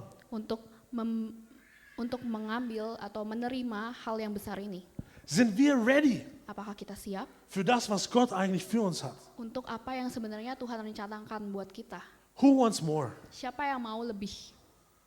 It's okay. It's okay. It's okay, wir brauchen nicht, oh no, I'm good, bro. Ini nggak apa-apa kalau kamu bilang, ya udah deh. Keine falsche Bescheidenheit. Itu nggak apa-apa. Wir wollen mehr. Kita mau lebih. Und Gott möchte uns mehr geben. Dan Tuhan mau memberikan lebih lagi. Die Frage ist, sind wir bereit, Dan pertanyaannya adalah, apakah kita siap zu empfangen, was er uns geben möchte? untuk menerima apa yang Tuhan ingin berikan? Oder sind wir nur bereit, Atau apakah kita cuma siap zu empfangen, was wir haben möchten? untuk menerima apa yang sebenarnya yang kita inginkan? There's a difference in that. Itu ada perbedaan di situ. Gott hat ein Versprechen also. Und wie können wir dieses Versprechen empfangen? Und da schauen wir jetzt in die Bibel. Gimana caranya kita bisa mengambil janjinya? Kita bisa baca di Alkitab. Und wir lesen aus 1. Chronik 28. Dan kita bisa baca di 1 Tawarik. Ich habe die Verse hier auch gezeigt. Wir lesen erstmal Vers 6 und wir wechseln uns ab. Okay? In Vers 6 heißt es, er sagte zu mir, Gott sagte zu David, dein Sohn Salomo soll mein Haus und meine Vorhöfe bauen, denn ich habe ihn mir als Sohn erwählt und ich selbst werde ihm Vater sein. Vers 6. Ia telah berfirman kepadaku, Salomo anakmu, dialah yang akan mendirikan rumahku dan pelataranku, sebab aku telah memilih dia menjadi anakku dan aku akan menjadi bapaknya. Was wir hier verstehen müssen zuallererst, Apa yang ingin kita mengerti, ist, Gott spricht hier zu David. Tuhan di sini berbicara pada Daud. David war ein unglaublicher König von Israel. Daud adalah raja yang luar biasa di bangsa Israel. David war ein Mann nach Gottes eigenem Herz. Dan Daud ini adalah orang yang berkenan pada Tuhan, hatinya berkenan pada Tuhan. David hat viele Siege erreicht für Israel und für Gott. Dan Raja Daud punya banyak kemenangan. Und er wollte einen Tempel bauen für Gott. Dan dia ingin mendirikan suatu bait Allah. Aber Gott sagt jetzt zu David, Tapi Tuhan berbicara pada Daud, obwohl er noch Lebenszeit hat, walaupun sebenarnya Daud masih hidup, Das tust du nicht. Jangan lakukan itu. Denn den Tempel zu bauen, das habe ich vorgesehen für deinen Sohn. Karena untuk mendirikan bait ini, itu udah aku rencanakan untuk anakmu, Für die nächste Generation. untuk generasi selanjutnya. Es war das Größte für David eigentlich, diesen Tempel bauen zu wollen. Sebenarnya ini adalah hal yang sangat luar biasa buat Daud untuk mendirikan bait Allah. Aber Gott sagt, das, was in deinem Herz das Größte ist, das gebe ich für die nächste Generation. Tapi Tuhan bilang apa yang udah diletakkan yang besar ini pada hatimu, itu akan aku berikan pada generasi selanjutnya. Und jetzt kommt es auf Salomo an, richtig? Dan ini terjadi pada Salomo Vers 7. di ayat 7. Dort heißt es, sein Königtum werde ich, sagt Gott, für alle Zeit festmachen. Wenn er so wie bisher daran festhält und nach meinen Geboten und Rechtsordnungen zu handeln. Dan aku akan mengokohkan kerajaannya sampai selama-lamanya jika ia bertekun melakukan segala perintah dan peraturanku seperti sekarang ini. Wir sind in einer Zeit, jetzt, ich glaube in der nächsten Zeit, in der nächsten Generation. Kita sebenarnya di sini ada di waktu di mana generasi yang akan datang ini akan sudah ada. Du bist in einer Zeit in der nächsten Generation von deinen Eltern. Kamu adalah ada di waktu di mana kamu adalah generasi setelahnya dari orang tua kamu. Und es gibt etwas, was Gott tun möchte. Dan ini tentang apa yang Tuhan ingin lakukan. Aber nur Gott wird es machen. Das heißt, sein Königtum werde ich festmachen. Di sini ditulis kerajaannya itu aku yang akan melakukan. Aber nur solange Tapi selama Salomo Salomo nach meinen Geboten und Rechtsordnungen lebt. dia bertekun pada perintah dan peraturannya. Frag mal deinen Nachbarn, lebst du nach Gottes Verordnungen und Gottes Gesetzen? Bisa tanya kiri kanan, apakah kamu taat pada peraturan Tuhan? Keine falsche Scheu. Nggak Wenn du es usah nicht tust, ngejudge. sag nein, Kalau but I'm misalnya- getting there. Kalau misalnya enggak juga kau bisa bilang, oke, tapi aku akan ke situ. Okay, Vers 8. Di ayat 8, Gott sagt, und nun vor den Augen von ganz Israel, vor den Augen der Versammlung Jahwes, vor uns allen, vor den Ohren Gottes, achtet auf alle Gebote Jahwes, eures Gottes, und erforscht sie, damit ihr im Besitz dieses schönen Landes bleiben und eure Nachkommen für alle Zeiten weitervererben könnt. ayat 8, maka sekarang di depan mata seluruh Israel, jemaat Tuhan, dan dengan didengar Allah kita, aku berkata kepadamu, peliharalah dan menggalikanlah segala perintah Tuhan Allahmu, supaya kamu tetap menduduki negeri yang baik ini dan mewariskannya sampai selama-lamanya kepada anak-anakmu yang kemudian. Letzte Woche habe ich schon gesagt, dadurch, dass wir Jesus angenommen haben, haben wir Teil am Königreich. Amen. Minggu lalu kita udah ngomongin ketika kita menerima Tuhan, kita udah menjadi satu bagian dalam kerajaan Allah. Dieses schöne Land. Ini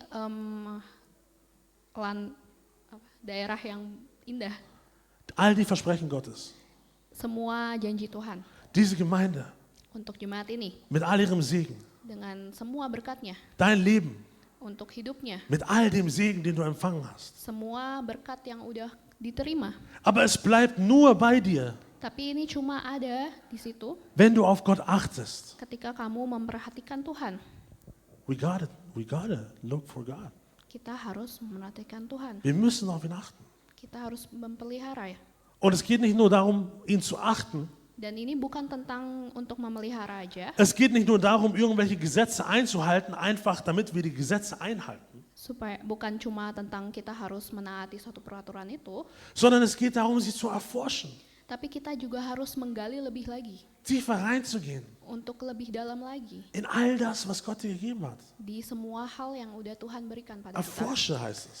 Menggali di sini. Und Vers 9? Dan di ayat 9, Vers 9 heißt es, und du, mein Sohn Salomo, erkenne den Gott deines Vaters und diene ihm mit ganzem Herzen und Verlangen der Seele. Denn Jahwe erforscht alle Herzen und kennt die geheimsten Gedanken. Wenn du ihn suchst, lässt er sich finden. Wenn du ihn aber verlässt, wird er dich für immer verstoßen. ayat 9, dan engkau anakku Salomo, kenallah Allahnya ayahmu dan beribadahlah kepadanya dengan tulus ikhlas dan dengan rela hati. Sebab Tuhan menyelidiki segala hati dan mengerti segala niat dan cita-cita. Jika engkau mencari dia, maka ia berkenan ditemui olehmu. Tetapi jika engkau meninggalkan dia, maka ia akan membuang engkau untuk selama-lamanya. Wie du hier siehst, habe ich die Worte immer gelb markiert, die wir behalten sollten. Di sini aku udah kasih kata-katanya jadi warna kuning gini supaya kita bisa menerima kata-katanya. Das heißt, erkenne deinen Gott. Di sini dibilang, kenalilah Allahmu. Und es geht hier nicht darum, einfach nur zu erkennen. Tapi di sini bukan tentang kenal doang. Das Erkennen kannst du auch, wenn Mika zum Beispiel da vorne steht, dann erkenne ich, dass es Mika ist. Kenal itu mungkin bisa jadi Mika ada berdiri di situ dan aku lihat, oh aku itu ada Mika. Aber das Wort erkennen auf Hebräisch heißt hier ist das Wort Yada. Tapi mengenal di sini ada dari bahasa Ibrani yaitu yada, Und dieses Wort Yada dan kata yada bedeutet noch viel mehr. artinya lebih lagi. Es bedeutet ganz innig verstehen, Artinya adalah mengenal secara intimate, ganz tief, benar-benar dalam, so wie du niemand anderen kennst. lebih dari seperti kita mengenal orang. Gott sagt, kenne mich, Tuhan bilang, kenalah aku, Yada mich yada aku, und diene mir. dan layani aku. Wenn du mich suchst, dann wirst du mich finden. Ketika kamu mencari aku dan kamu akan menemukan. Aber wenn du mich verlässt, sagt Gott, Tapi ketika kamu meninggalkan aku, dann werde auch ich dich verlassen. aku akan meninggalkan kamu juga. Wir schauen in Josua 1, Kita bisa lihat di Yosua, Vers 7. di ayat 7. Wir kennen diese Verse. Kita tahu tentang ayat ini. Das heißt, halte dich mutig und fest an das Gesetz, das mein Diener dir übergeben hat. Weiche weder rechts und links davon ab, damit dir alles gelingt, was du unternimmst.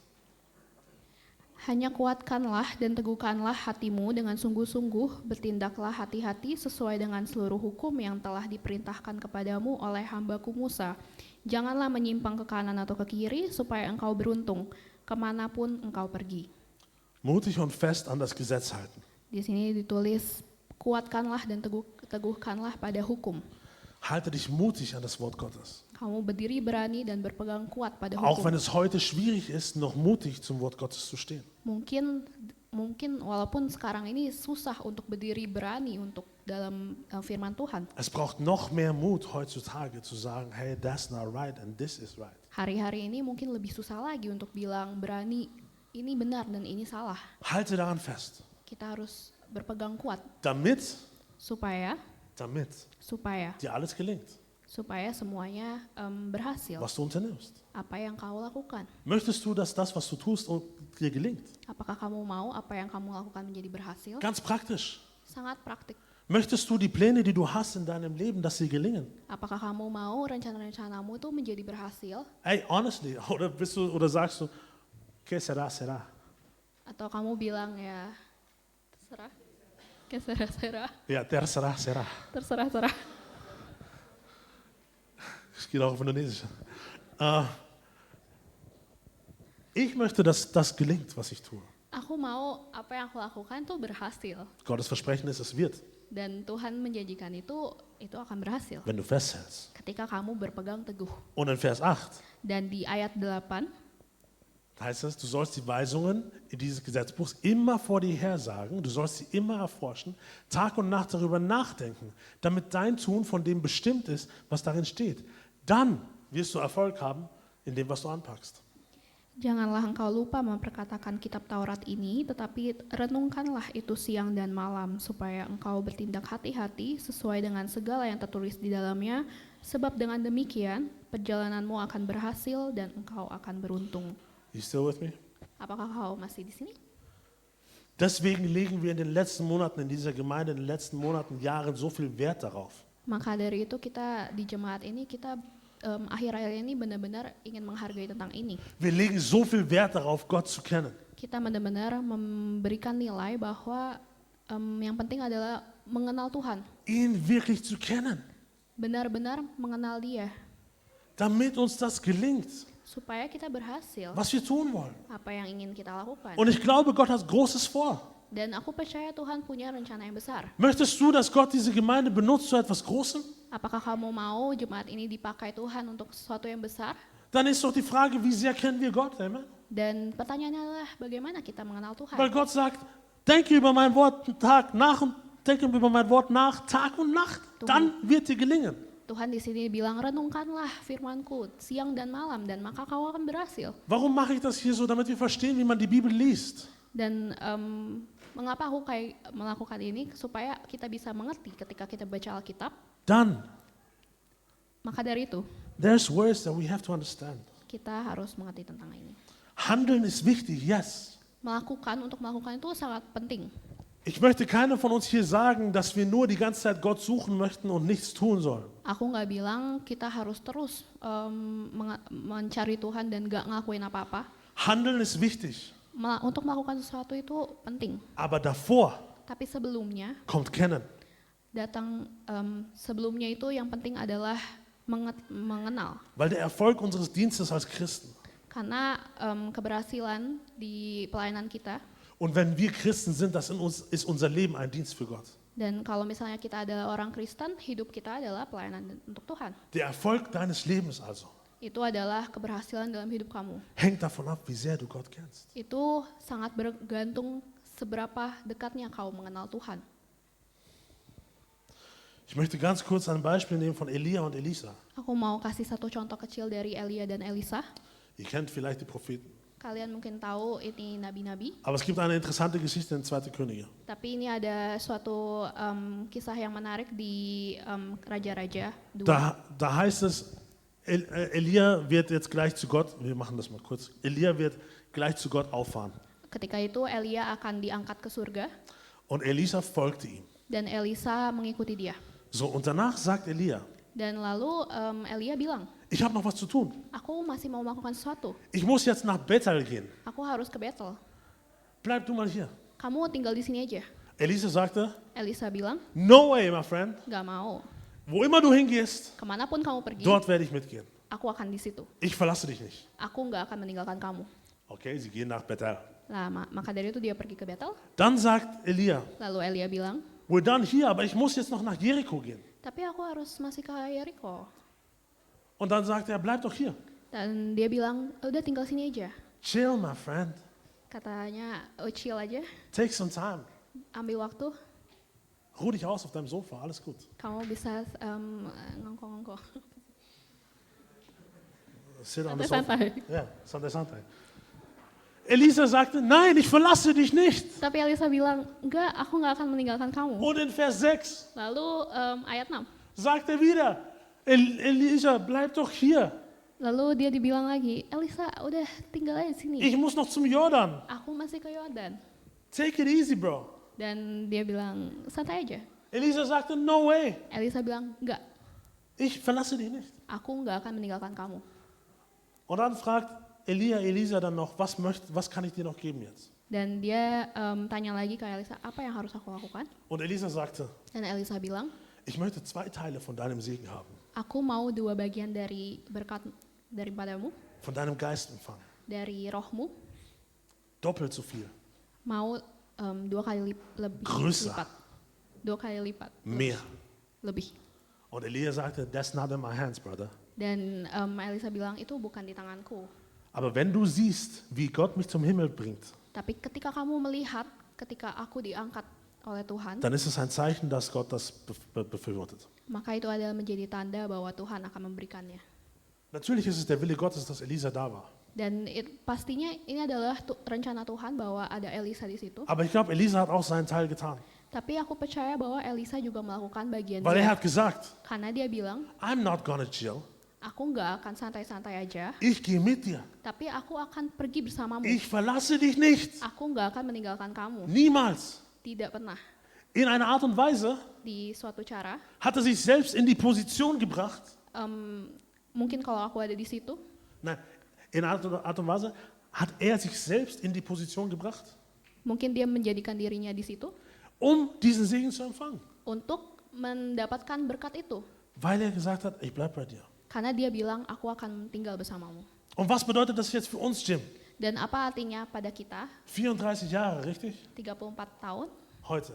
hari ini, Oder letzten Montag eigentlich. atau sebenarnya Senin lalu, Und die Gemeinde hat ein Vermächtnis hinterlassen. dan jemaat ini udah meninggalkan suatu legacy. Oma und all die Leiter bisher haben ein Vermächtnis hinterlassen. Oma dan pemimpin-pemimpin telah memberikan suatu legacy. Denn diese Gemeinde ist vielleicht für viele bekannt Dan mungkin untuk jemaat ini juga kita tahu, als ein Ort, wo man sich aufgehoben fühlt. di mana adalah tempat yang sangat nyaman. Vielleicht ist diese Gemeinde bekannt für viele ein Ort, wo man ein Zuhause gefunden hat. Mungkin jemaat ini terkenal sebagai rumah bagi orang-orang. Für andere ist diese Gemeinde vielleicht bekannt, ein Ort zu sein, wo man gewachsen ist. Mungkin juga dikenal sebagai jemaat tempat di mana kita bisa bertumbuh. Ich bin mir sicher, die Gemeinde hat viele gute Vermächtnisse hinterlassen. Aku percaya bahwa jemaat ini punya banyak legacy. Aber wir müssen ehrlich sein, vielleicht auch einige nicht so gut sind. Tapi mungkin kita juga harus jujur bahwa mungkin ada beberapa yang tidak baik. Aber es ist ein Vermächtnis. Tapi itu adalah suatu warisan atau legacy. Aber ich sage dir heute, wir sind jetzt an einem Punkt angekommen in dieser Gemeinde, glaube ich, Tapi aku percaya bahwa kita udah masuk kepada satu poin in dem wir jetzt unser Vermächtnis di mana aufbauen müssen.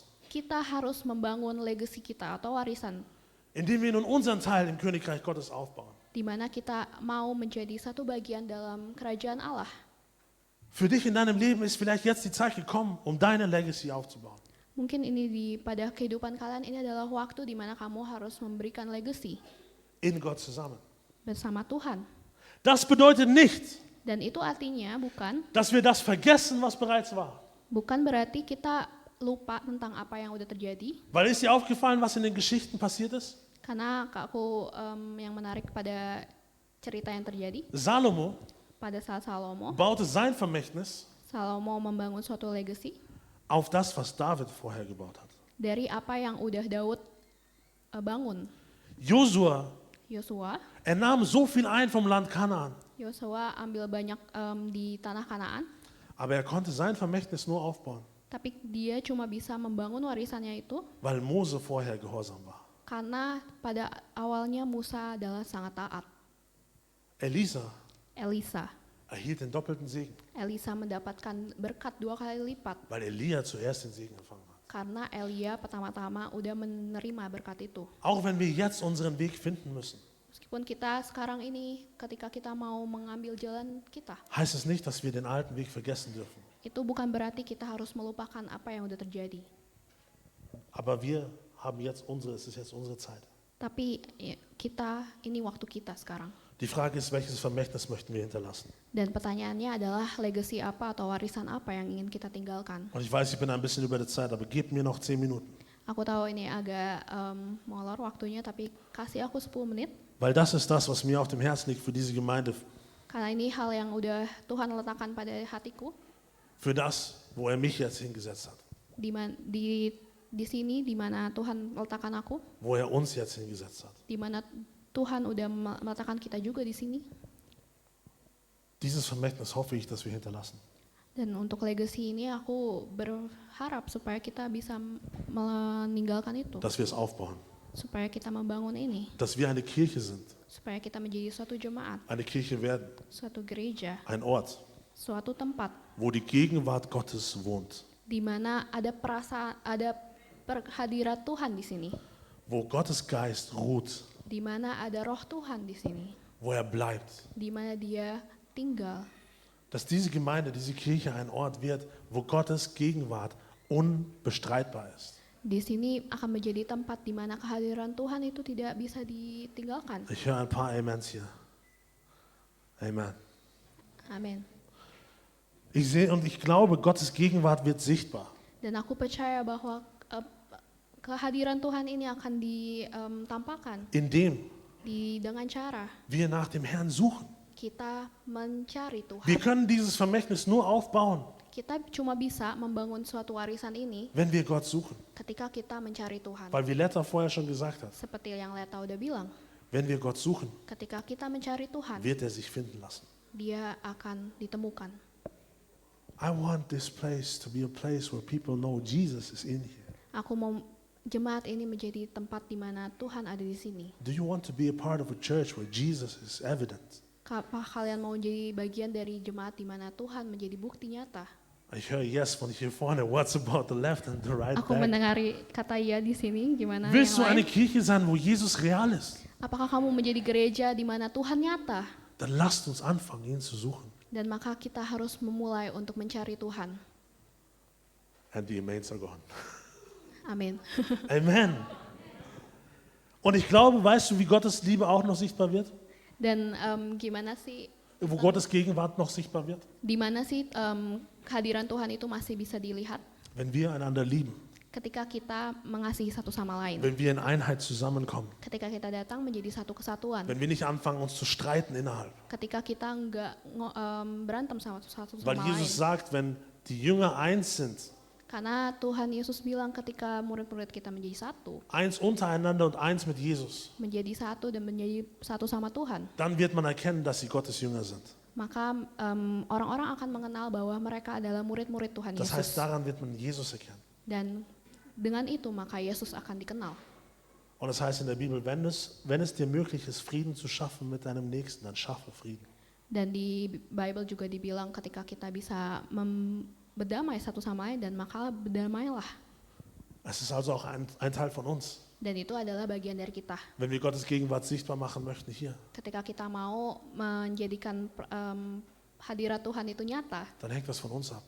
dan itu tergantung pada kita. Wie wir miteinander leben, Gimana kita hidup satu sama lain, wie wir den anderen vergeben, gimana kita mengampuni satu sama wie lain, wir vergessen, gimana kita lupa.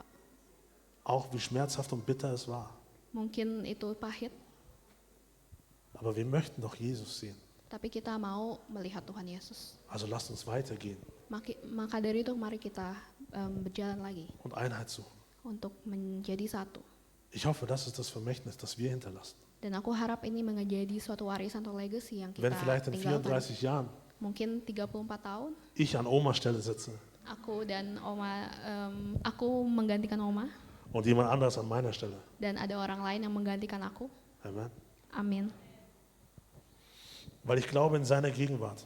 Karena aku percaya di kehadiran Tuhan, Und das ist ein Versprechen für jeden von dir. itu adalah janji pada kita semua. Wenn du das annehmen möchtest für dich. Ketika kamu mau menerima itu untuk diri kamu. In Gottes Gegenwart werden Herzen transformiert. Di dalam hadirat Tuhan banyak hati yang akan In ditransformasikan. Gottes Gegenwart werden Fesseln gelöst. Amen. Dan di dalam hadirat Tuhan akan belenggu akan terpecahkan. Menschen werden geheilt. Dan manusia, orang-orang akan disembuhkan. Friede wird da sein. Dan damai selalu ada. Menschen werden Trost finden. Dan orang-orang akan dihibur. Menschen werden Zugehörigkeit finden. Orang-orang akan punya rasa belonging. Es wird uns an nichts mangeln. Kita nggak akan kekurangan apa-apa. Der Sieg wird unser sein. Dan kemenangan ada pada kita. Amen. Amin. Willst du das? Apakah kamu mau itu? Gott sagt, es steht dir bereit. Tuhan bilang, jadilah siap. Aber du musst es annehmen. Tapi kamu harus mengambil itu. Und ich hoffe, dass wir eine Legacy hinterlassen werden, Dan aku berharap kita akan memberikan suatu warisan. wo wir nicht mehr nur die Leute des Hauses segnen, Di mana kita nggak cuma memberkati orang-orang yang ada di sini, sondern auch die Leute dort draußen segnen. tapi kita juga bisa memberkati orang-orang di luar. Leute, die aus unserem Haus vielleicht gegangen sind, Orang-orang yang mungkin udah pergi dari rumahnya, dass wir sie segnen. supaya kita bisa memberkati mereka. Leute, denen wir außerhalb dieser Türen begegnen, dass wir sie segnen. Orang-orang yang berada di luar pintu ini, kita akan memberkati mereka. Dass wir unsere Feinde segnen. Kita juga memberkati musuh kita. Dieses Vermächtnis hoffe ich, dass wir weitergeben. Aku berharap kita bisa memberikan legacy ini. Aber es braucht dich. Tapi ini membutuhkan kalian. Und es braucht nicht, Dan tidak membutuhkan. ich habe es genannt, das Hesekia-Syndrom. Aku ngomongin tentang Raja Hizkia Syndrome. Es gibt einen König Hesekia, ein zweiter Könige. Ada suatu raja, Er war eigentlich ein König, der gut vor Gott stand. sebenarnya dia adalah raja yang baik. Gott hat ihm sogar sein Leben verlängert. Tuhan juga bahkan memperpanjang umur Um dia 15 Jahre. sebanyak 15 tahun. Aber dann hat er einen Fehler gemacht. Tapi dia ada melakukan suatu kesalahan. Und Gott sagte, das Ergebnis deines Fehlers Dan Tuhan bilang hasil dari apa yang kamu lakukan wird sein, akan dass deine Nachkommen bahwa generasi setelah kamu von deiner Königschaft, all die Prinzen und Prinzessinnen nach dir, dari kerajaan kamu, dari orang-orang pangeran atau putri kamu, eines Tages werden sie nichts mehr haben. suatu hari mereka tidak akan punya apa-apa. Ich werde ihnen alles nehmen. Aku akan mengambil semuanya itu. Sie werden verschleppt nach Babylon. Mereka akan dibuang ke Babylon. Und sie werden dem König dort dienen. Dan mereka akan melayani rajanya. Diese Leute, die eigentlich hätten sein sollen, die nächsten Könige und Königinnen von Israel. Orang-orang yang seharusnya menjadi raja atau ratu di Israel. Und weißt du, was Hesekiel gesagt hat? Dan kalian apa yang kalian tahu tentang apa yang Hizkia bilang? Das erste sagt er, Yang pertama dia bilang, ja Gott, iya Tuhan, dein Wort ist gut. firman-Mu adalah baik. Okay, vielleicht kann man im Glauben zusprechen. Oke, mungkin ini ngomongin tentang iman. Aber dann sagt Hesekiel, Tapi lalu Raja Hizkia ini bilang, Gott, dein Wort ist gut und so soll es geschehen. dan perkataanmu adalah baik dan itu akan terjadi Solange selama ich meinen Frieden und meine Sicherheit habe. aku punya kedamaian dan keamanan untuk diriku. Hezekiah didn't care for the next generation. Raja Hizkia ini tidak peduli tentang generasi selanjutnya. As long as it was good for him, it was good. Selama ini baik buat aku dan itu baik.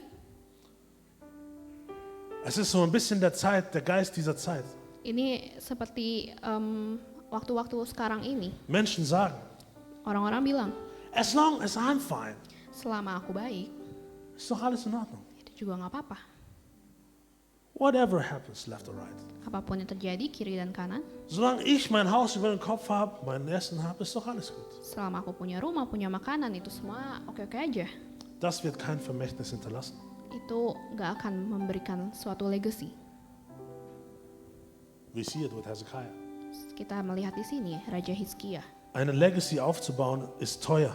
Untuk memberikan suatu warisan, itu adalah sangat mahal. Es ist aufwendig, Ini membutuhkan effort kita, aber es ist es wert. tapi ini sangat berharga.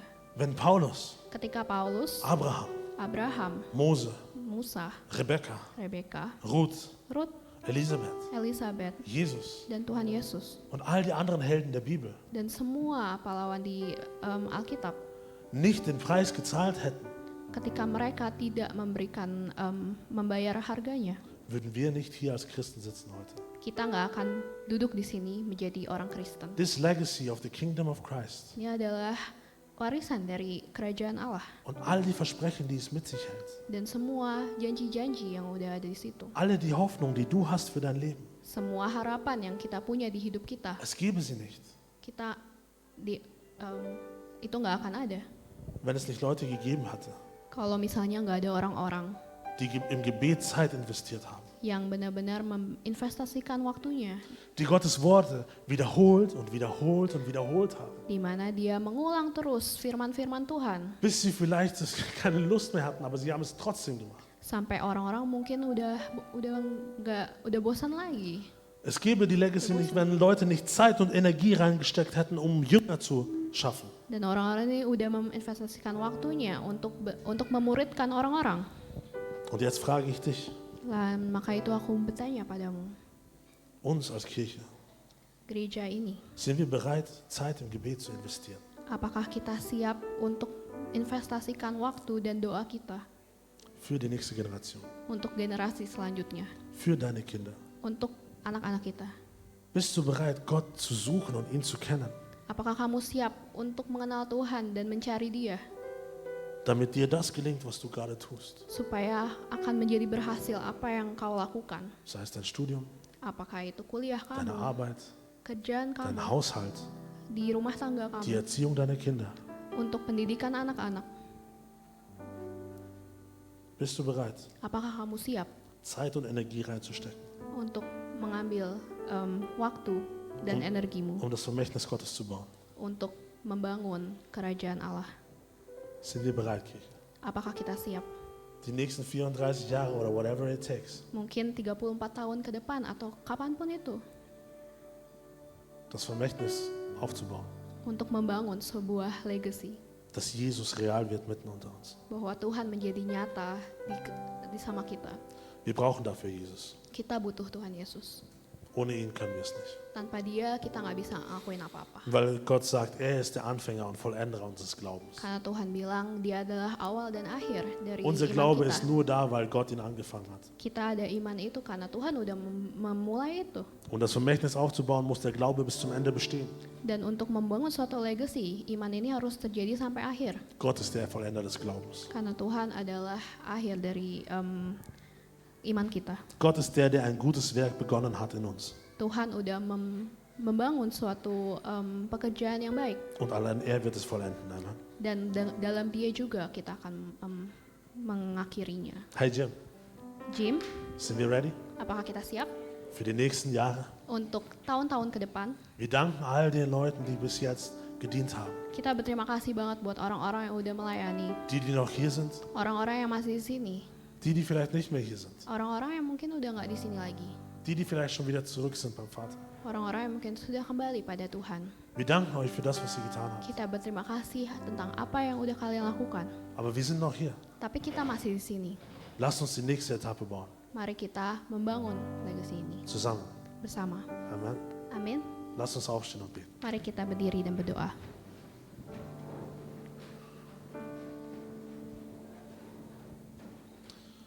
Herr Jesus, Tuhan Yesus, guter Vater, Bapa yang baik, Heiliger Geist, dan Roh Kudus, es ist unglaublich ini luar biasa zu sehen, was du begonnen hast. untuk melihat apa yang udah Engkau buat, In einem Ehepaar, das obedient war, yang di dalam suatu pasangan yang benar-benar taat, das gehorsam war. yang taat, Und 5 Leuten, dan 5 orang die genauso gehorsam waren. yang juga taat. Irgendwie erinnert es mich an die 2 Fische und die 5 Brote. Tiba-tiba aku jadi ingat ada 2 ikan dan 5 roti. Das hat gereicht. Itu cukup. Und du hast 5000 Leute gesättigt. Engkau udah mengenyangkan 5.000 orang. Und heute sind wir mehr, Herr. Dan Tuhan, kita di sini mau lebih. Aber Herr, ich erinnere mich auch an eine Geschichte in der Bibel, Jesus. Dan aku juga ingat di Alkitab Tuhan Yesus. Als du 72 deine Jünger gesandt hast. Ketika kamu 72 deine Jünger gesandt hast. ketika kamu mengirimkan anakmu Um den Leuten die gute Nachricht zu verbreiten. dan untuk orang-orang memberitakan kabar baikmu. Und das läuft bis heute, dass Milliarden von Menschen deinen Namen kennen. Dan ini terjadi sampai sekarang ketika orang-orang mengenal namamu. Doch Jesus, wir sehen auch, es ist die Zeit, dass Menschen immer mehr dich verlieren. Dan ini adalah waktu gimana orang-orang mulai hilang. Herr, nutze uns jetzt hier. Tuhan pakai kami di sini. Sinnbildlich wie die 72. Seperti kami menjadi 72 orang yang dikirim. Erfülle uns mit deinem Heiligen Geist. Penuhi kami dengan rohmu. Lass deine Gegenwart unter uns sein. Supaya hadiratmu ada pada kami. Und deine Herrlichkeit Dan kemuliaanmu sichtbar werden in uns. akan menjadi nyata lewat kami. Dass wo auch immer wir hingehen, Dimanapun kami berada, wir deinen Frieden bringen. kita akan membawa damai, Die gute Botschaft verbreiten. memberikan kabar baik, Und deine Liebe verbreiten auf dieser Welt. dan memberikan kasih-Mu di dunia ini. Herr, wir wollen mehr. Tuhan, kita mau lebih, Mehr von dir zuallererst. lebih daripada Engkau. Und wir warten Dan voller Erwartung kami menunggu dengan penuh harapan auf das Meer, das du schaffen wirst. dari apa yang lebih lagi yang Engkau akan berikan. Danke, Jesus, für deinen Segen. Terima kasih Tuhan untuk berkat-Mu. Und ich bitte dich, Herr, segne uns weiterhin. Dan Tuhan berkati kami lebih lagi. Gib uns den doppelten Anteil. Beri kami dua kali lipat lebihnya. Und liebe Gemeinde, Dan jemaat, der Herr segne dich Tuhan memberkati und behüte dich. dan melindungi. Er lasse sein Angesicht leuchten über dich Supaya cahaya wajahnya menyinari kita semua. und sei dir gnädig. Dan menjadi kasih karunia. Der Herr schaue immer auf dich Dan Tuhan melihat kita und gebe dir Frieden. dan memberikan damai. Von heute bis in alle Zeit. Dari hari ini sampai selamanya. Im Namen von Jesus Dalam Christus. nama Tuhan Yesus. Amen. Amin. Gott segne euch. Tuhan memberkati. Lasst uns noch zusammen nach hinten gehen. Mari kita abis ini pergi ke belakang.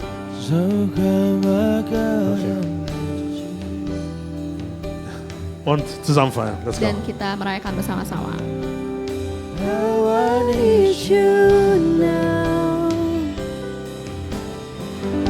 Oh rock of ages, I'm standing on your faithfulness. On your faithfulness. Oh God, my God, I need you. Oh God, my God, I need you now. How I need you now.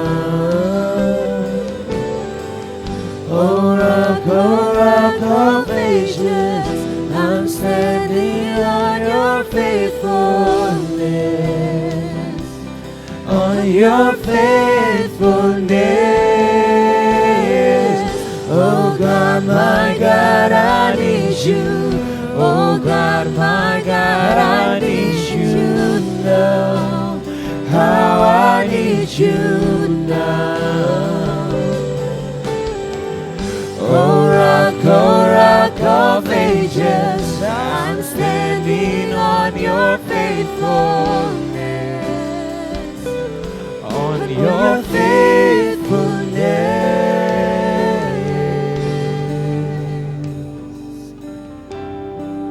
Happy Sunday. Happy Sunday.